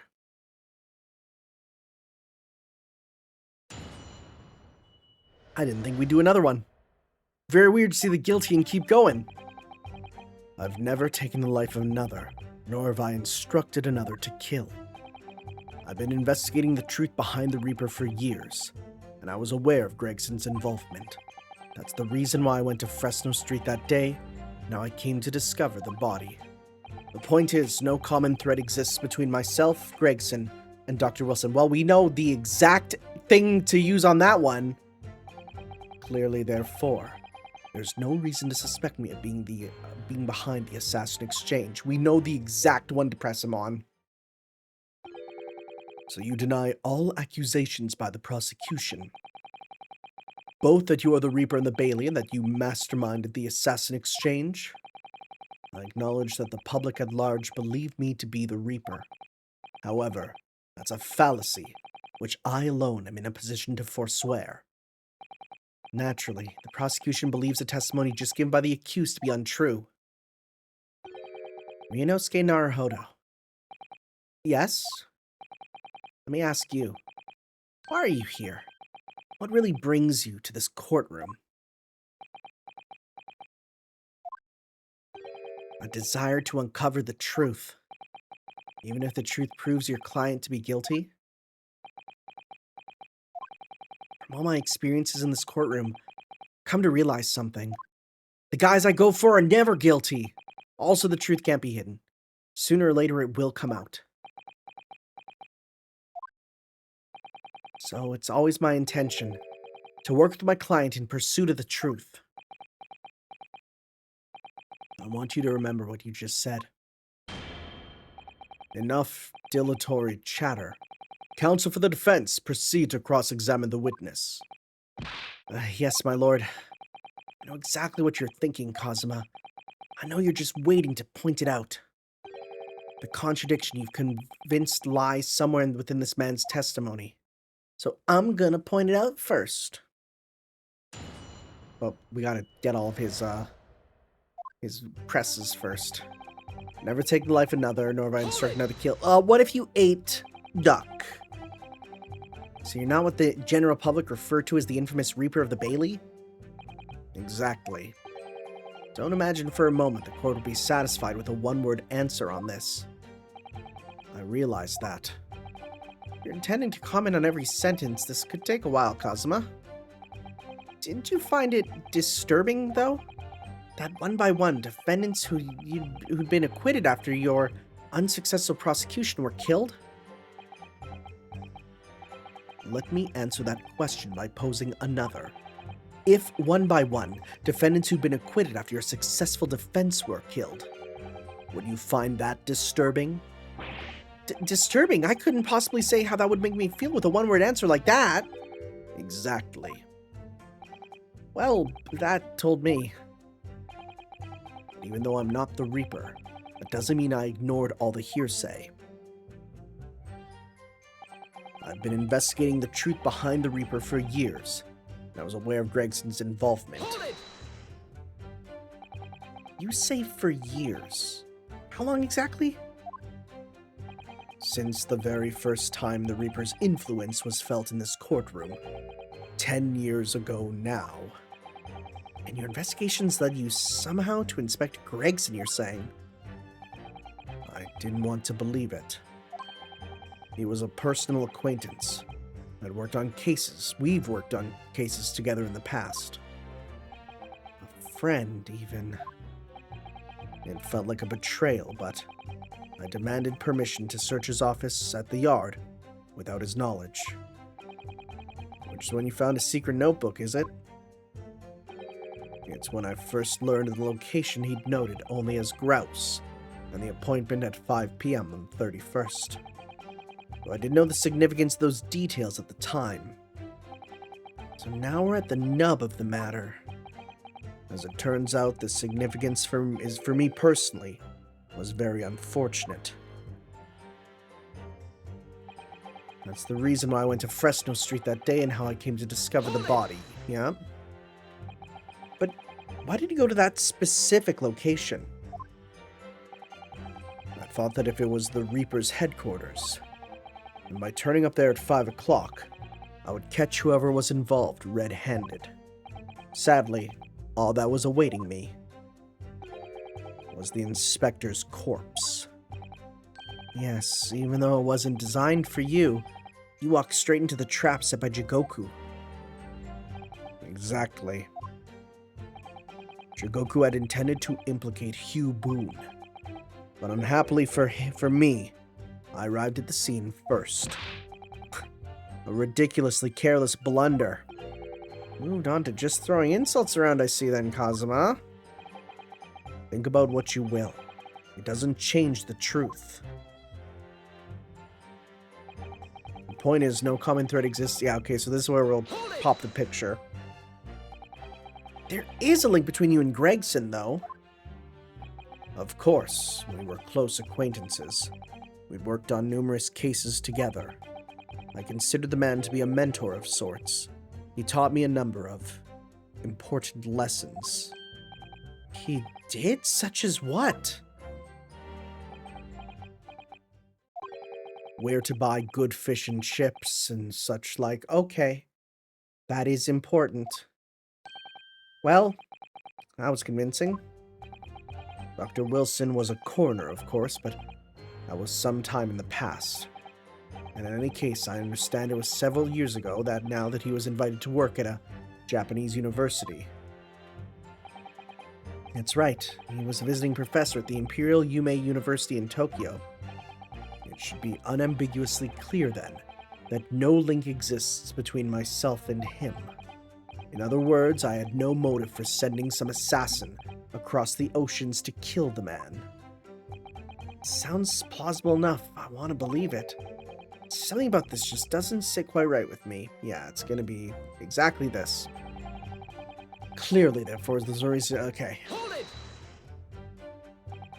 Certainly as it stands, there's no evidence to suggest that you concocted the scheme. But as it stands, we only have the accused's insistence of his innocence. Sorry? Perhaps there is some reason that would explain why why he masterminded the assassin exchange. And if a reason could be established later in these proceedings, then the accused's claim in this testimony that he wasn't involved would amount to perjury. Well, yes, that's true, but clearly Kazuma-sama intends to identify a reason and use it to make his case. If you don't identify something first, gain the advantage. Yeah, again, they sure bring up perjury when they need to. Be dangerous. Alright, I know exactly what to do here. Convincing testimony by Lord Van Zeeks. Certainly, with no apparent connection between the three men, there's no way to establish a motive. Testimony seems unassailable as far as I can see. Oh dear me, what a bleak expression! I agree, there doesn't appear to be any particular link between them at first glance. With the inclusion of one other person... I must be overthinking it, surely. Another person, Mr. Naruhodo? I need to think back over the information we've gleaned, yep, so... Alright, and I'll review my notes about the case and all the evidence in the court record. Could it be that Lord Van Zeeks has something to hide after all? Yes, let's go to... this one. Present the photographic person on the left is... Wait, Clint Van Zeeks, right? Objection! No, I was wrong. I thought this would be the last one. I thought this would be it. Because in my mind, it wasn't Clint. It was a picture of... See, I was so confident because I'm like, in my mind, we have a picture of you know, him and with Gregson and with, you know, Wilson. But that's not the case. See no inconsistency there, do you? Did that just happen?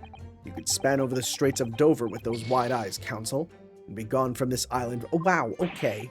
You want me to fill the English Channel with tears? Well, that's one way to clean it up. Okay. Let's do another safety save. Just to be careful. So a link between them. Let's see.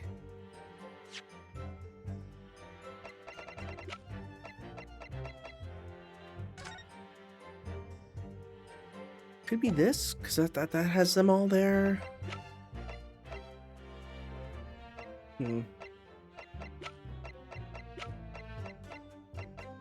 Red-Headed League, no. Photographic print.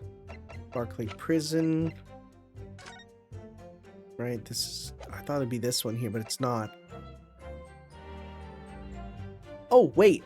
Wait. Tobias Gregson, Maria Gori. Wait. Where was the thing? Because wasn't it the... like the other autopsy report or something? There was something that had them all.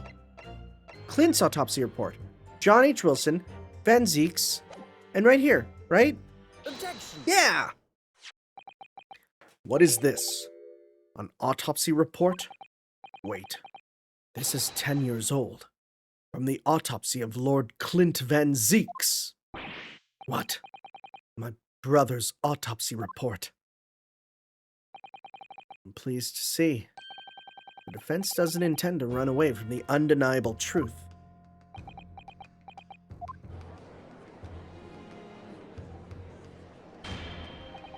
Order in the court. What reason do you have for presenting a 10-year-old autopsy report here, counsel? This, the autopsy report of the professor's final victim, is an indelible link between Inspector Gregson, Dr. Wilson, and the defendant. Not that accursed name again. The professor. I personally researched all of the court records related to that case. I know that at the time, autopsy was considered sacrilege to the victims' souls. As a member of the aristocracy, like Lord Clint Van Zeeks, it was unthinkable. But someone implored the powers that be to allow the autopsy to go ahead. Inspector Gregson. He declared that he was certain he would obtain conclusive proof from the procedure. And it was Dr. Wilson who conducted the autopsy. His signature is clearly visible on the document. As promised by Gregson, the autopsy did indeed produce evidence. Evidence that conclusively proved Genshin Isogi was guilty of the murders. In my brother's dying moments, he mustered all his remaining strength to leave behind that vital clue.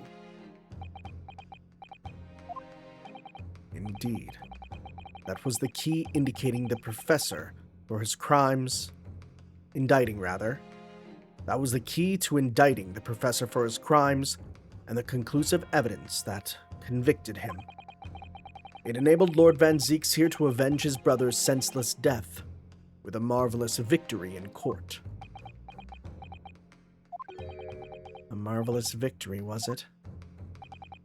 I wonder if that's really true. What? Could the same be said if it turned out that the key piece of evidence in question was in fact fabricated? If the inspector, the coroner, and the prosecutor all colluded together to cast an innocent man as a mass murderer and send him to his death. That's outrageous.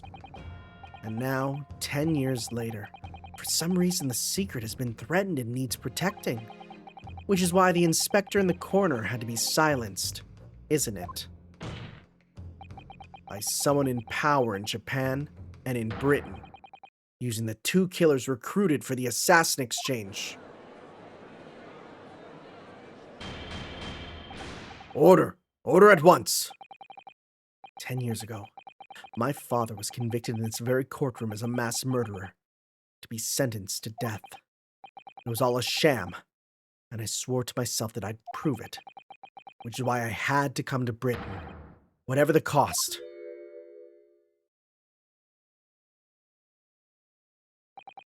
You'll have to forgive me if I feel compelled to toast this vengeful Nipponese's tenacity of purpose here. However, he who fails to quash his emotions in the courtroom has failed as a lawyer. Come on, Kazuma. You know this won't wash. You're claiming your father was misrepresented in a trial that took place a whole decade ago. You must see that even without evidence, that's nothing more than a wild accusation. As it happens, I have evidence. What?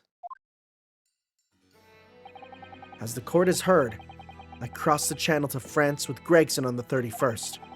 I went with him on the pretext of being the assassin recruited to kill Seishiro Jigoku. My true intentions were to make the inspector tell me the truth. What truth? The truth about the evidence. And he acknowledged what I'd already deduced. There's a closely guarded secret about what went on in that autopsy 10 years ago. What? A secret? I know nothing of any secret. While we waited for my supposed mark in Jigoku's cabin, I drew my clan's illustrious sword, Karma, before the inspector's eyes. He very quickly understood what my true motive was. Right, I see. You're that Asogi's young lad, are ya? And what? You're gonna cut me down with that thing, eh? That it? That will very much depend on the answers you give to my questions. I want to know what really happened 10 years ago. The truth. That's all. Before we get into it, let me make one thing clear. I still believe your father was the professor. There's no doubt in my mind. But unfortunately back then, we didn't have the evidence we needed to make the crime stick. So you admit it then? The evidence used in my father's trial was fabricated? It was for the good of the country. Anyway, I was just following orders. Orders? What exactly did you do? Speak! I'm not saying another word. Even if your life depends on it? That's right. Even then. Oh. Yeah, he went in. So that's when the tip of the sword broke. Oh, Kazuma-sama. If the results of Clint Van Zeek's autopsy were fabricated, and the investigating officer Gregson and the lead coroner Wilson must have known about it, and they can only have been ordered to pervert the course of justice in that way by one man. The man leading the case for the prosecution, Barak Van Zeeks. Uh-oh. Hey, did you know? Did you know? He wasn't the one who was supposed to be on the prosecution for that one? In other words, the defendant did have cause to organize this exchange of assassins. Exactly. And as was established earlier, it has to have been the Reaper himself who liaised with Jigoku in Japan to arrange the exchange. So it follows that the Reaper's true identity can only be that of the man who stands accused in this courtroom today, Barak Van Zeeks.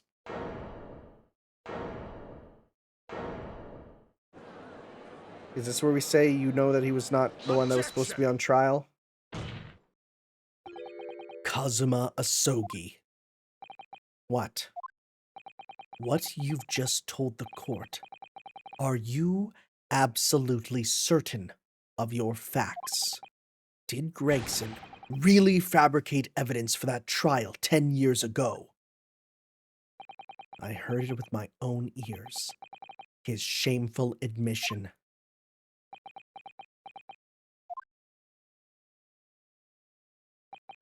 In that case, I know. The name of the Reaper. What? Lord Van Zeeks? I gave no such orders. I know that for certain. Which narrows down the remaining possibilities to one. It's happening! If Lord Van Zeeks is the one behind all this, then yes, there is only one other person who could have done something like that. I believe I know who it is, too. You. I just had a feeling this name was going to come up. The true identity of the infamous Reaper of the Bailey is... Oh, this is a big one. This is a big one. This is a big one. If we fumble this, we're donezo.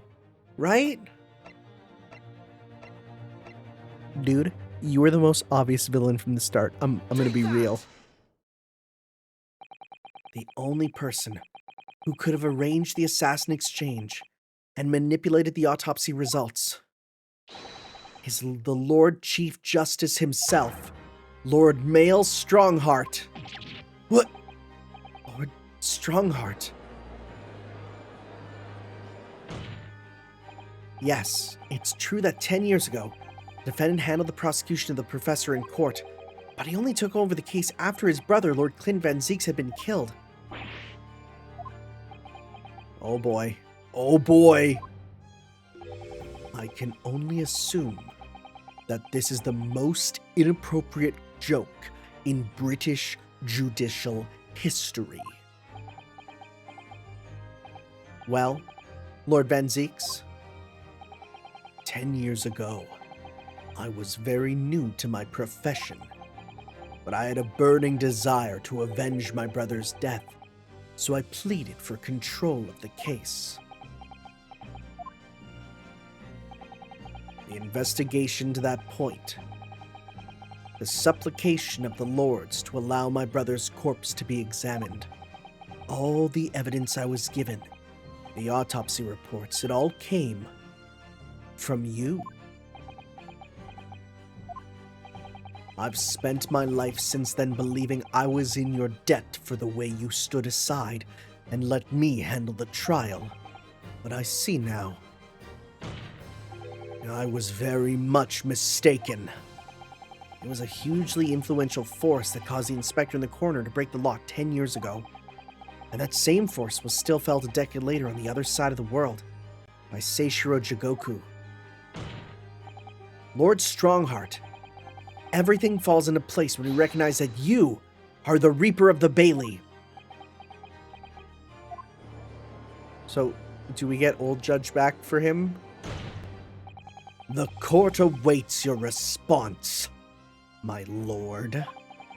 This may very well go down in British judicial history, but I assure you, it is no joke. Consider this a formal accusal by the defense. It doesn't warrant a response. A formal accusal. Don't be absurd. The defense's claims are utter nonsense, a wild fantasy at best. You're not going to defend yourself?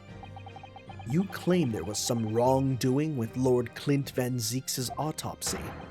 That's utterly untrue. Objection. But I heard it from Gregson's own lips. He admitted to it. And where's your evidence? What? Gregson's dead now. Unless you are thinking of summoning a ghost to the stand? You mean to say... I forget how the system works in your little backwater country. You know, he wanted to say something so much worse. But in the courts of the British Empire, without evidence, there is no case. Oh, with a fist! I have no intention of entertaining some wild fantasy that can't possibly be substantiated by anyone or anything. Ugh. Order! Order in the court! Following Inspector Gregson's murder, and in the light of Dr. Wilson's death as well, there's really no one left who could testify about the events of 10 years ago. Is there? So that was the real purpose of the assassin exchange. This court has no business raking over the coals of a case that was concluded a decade ago. The accusal brought by the prosecution and the defense is categorically denied. I take it there are no objections? Let's both object, Kazuma. Kazuma, he's more or less waited his whole life for this moment. Is there really nothing else we can do now? Is there no other avenue we can go down in pursuit of truth about what happened all those years ago? If only there was someone who could testify about Clint Van Zieks' autopsy. There is someone! He's gone to extraordinary lengths to cover his tracks, even so far as dispatching an assassin all the way to Japan to ensure Dr. Wilson's silence, and Dr. Scythe won't say anything against Stronghart. But there's still one ray of hope. Objection. If this is who I think it is, this is exciting. Actually, there is one person who can still testify about that autopsy. Don't be ridiculous. There's no one left. Who, Ryunosuke? Who? Tell me. Kazuma, Please. This trial can't end. Not yet. I'm not doing this for you. I'm doing it for the truth. The person in defense would like to call to the stand to testify about the autopsy of Lord Clint Van Zeeks is... That's right. Take that! Denied. Oh, what? I want to know why. And I want to know why you're proposing to call such a witness with that look of utter desperation on your face. In other words, you're wide off the mark, Ryunosuke. Very wide. Thanks, don't spare my feelings or anything.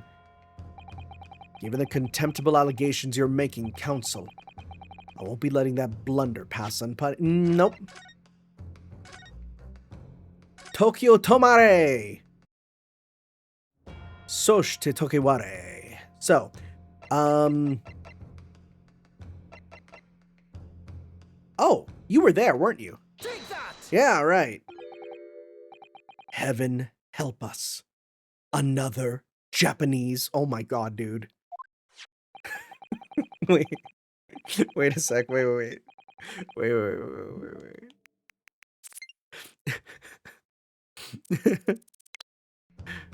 when I look at it there, just give it a sec. I gotta go forward. No, go forward. No, oh, frick, I'm trying to make a funny. I'm trying to make. No, my funny. Okay, right there. Okay, just wait. When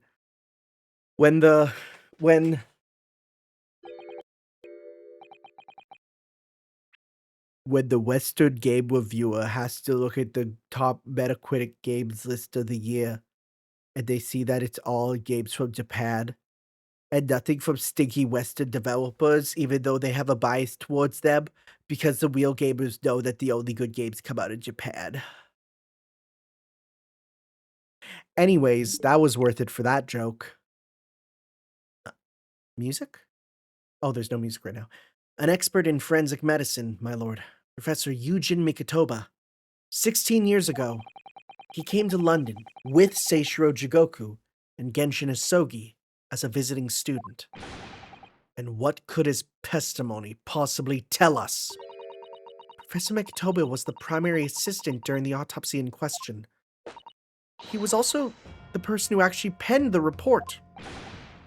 Incorrect. The autopsy was carried out by the coroner, Dr. Wilson. The report carries his signature. It was the primary assistant's duty to keep a written record of the coroner's work during the procedure. In actual fact, the coroner merely read over the report and at the end signed it. In other words, Professor Mikotoba witnessed the entire autopsy from start to finish. The defense demands that Professor Mikotoba be summoned as a witness as a matter of urgency. Whatever really happened in that autopsy laboratory 10 years ago is something only he can tell us. The defense's demand is denied. What? Professor Mikotoba is in London at this very moment. We could summon him to the stand in minutes. No, of course he's not going to agree to it. Stronghart has no intention of summoning anyone who knows. He's too concerned about protecting himself. Prosecutor Asogi, let me refresh your memory, as you seem to have forgotten the prosecution's stance. Only minutes ago, you accused the defendant of being the Reaper and of masterminding the assassin exchange. I did, yes? So present your evidence for those claims and make your case complete. At this time, I don't have the requisite evidence, but that's exactly why I need witness testimony. The professor case is closed. There are no clues in the distant past that will bolster your argument today. I'm afraid to say, Prosecutor Asogi, that you would appear to be possessed by the spirit of your late homicidal father. Wow. Now, as I stated earlier, this court has already reached a conclusion with respect to the matter at hand. Inspector Gregson was murdered by Japanese Supreme Court Judge Seishiro Jigoku. As for any hidden circumstances that may exist, they will be investigated in due course by the proper authorities. But we all know what will happen. That'll just give the Mastermind and the whole venture time to cover up his tracks again. By which you mean me? Your punishment for this contemptible behavior will be decided at a later date. As for you, Prosecutor Asogi, you will be remanded following these proceedings. Willingly, I trust. Since you gave your word.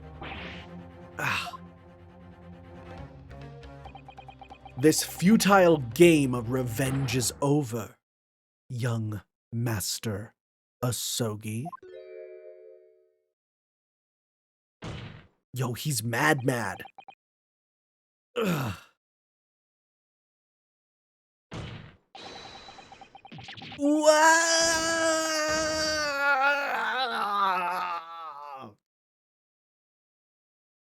Any louder and I'll wake the neighbors. That will be all. I hereby declare this. Oh, hold it! Is it Mikotoba? Is he arriving? Oh my god. Mr. Sholmes? This is no place for amateur detection, Mr. Sholmes. May I remind you that these proceedings are closed to the general public. You will leave the courtroom at once. Objection. No, he's my friend! Mr. Sholmes was instrumental in the apprehension of Seishiro Jigoku before he fled from Europe. The court... Wait. Yeah, Europe. Okay. Wasn't he going to France? Are we not counting France among Europe now? Okay. The court should hear what he has to say. Lord Mayor Stronghart, it's imperative that we refrain from bringing this trial to an end at this stage. Is it really? And why would that be? You need only recall your own words from the opening of the trial to answer that question, if I may. We will stop at nothing to uncover the whole truth behind these disturbing findings. Surely it can't be.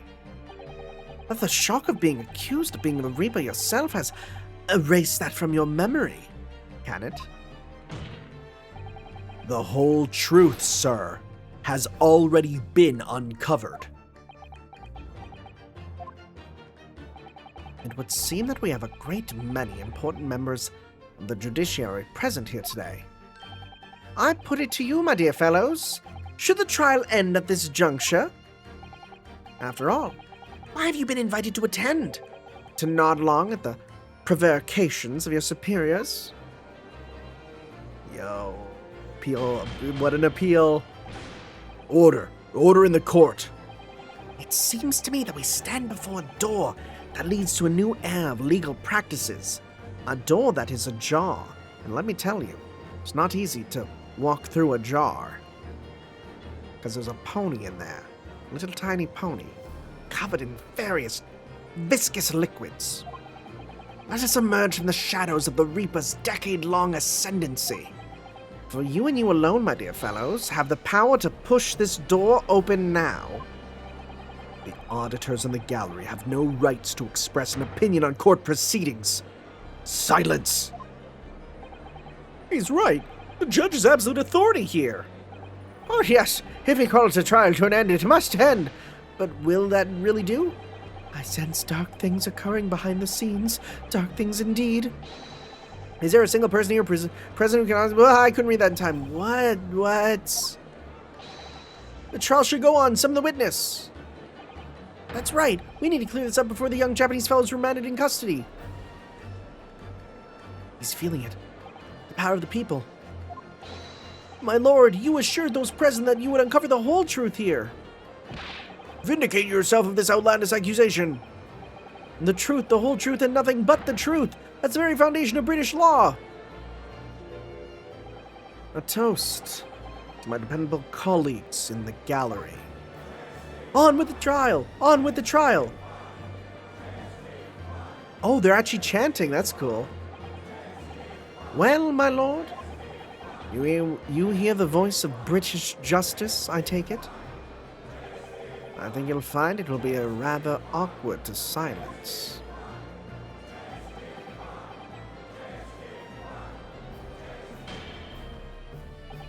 The court will recess briefly. Oh, that's the coldest statement. I have no intention of shrinking from these allegations. Bailiff, arrange for the subpoena of the witness at once. As soon as the gentleman arrives at the courthouse, we shall reconvene. Recess won't be necessary, my lord. Yes, it is. I need a break. But okay. Pardon? Mikotoba is a close friend of mine. He accompanied me today and is waiting in the antechamber as we speak.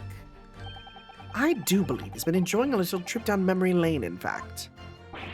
What? Professor Mikotoba is here in this courthouse? Mr. Sholmes, you didn't know this would happen, did you? My dear fellow, no one is in a better position to answer that question than you, surely. I wasn't just asking for the fun of it, you know. Well, I must thank you for your assistance in this matter, Mr. Sholmes. However, you are of no further use here. Kindly leave the courtroom at once. But of course, in truth, I find myself rather busy now as a result of these developments. Mr. Naruhodo? Yes? I trust you have Iris's little lucky charm with you? Absolutely. It's still in my pocket. She sends her regards and a reminder. Find yourself at a dead end and the ears are at your disposal. Just one tug, if you please. Oh, of course.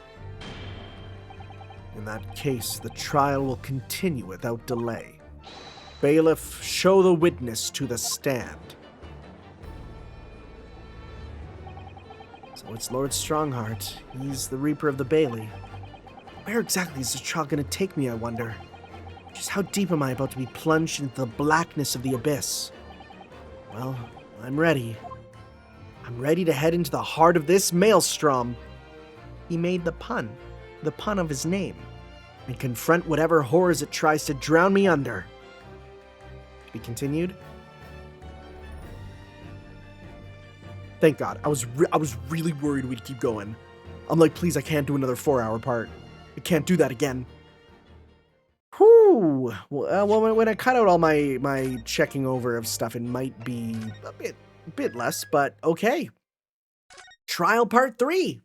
We'll be continuing on with that, guys, next time. We'll see you then for some more Great Ace Attorney to resolve. Ciao. Yo.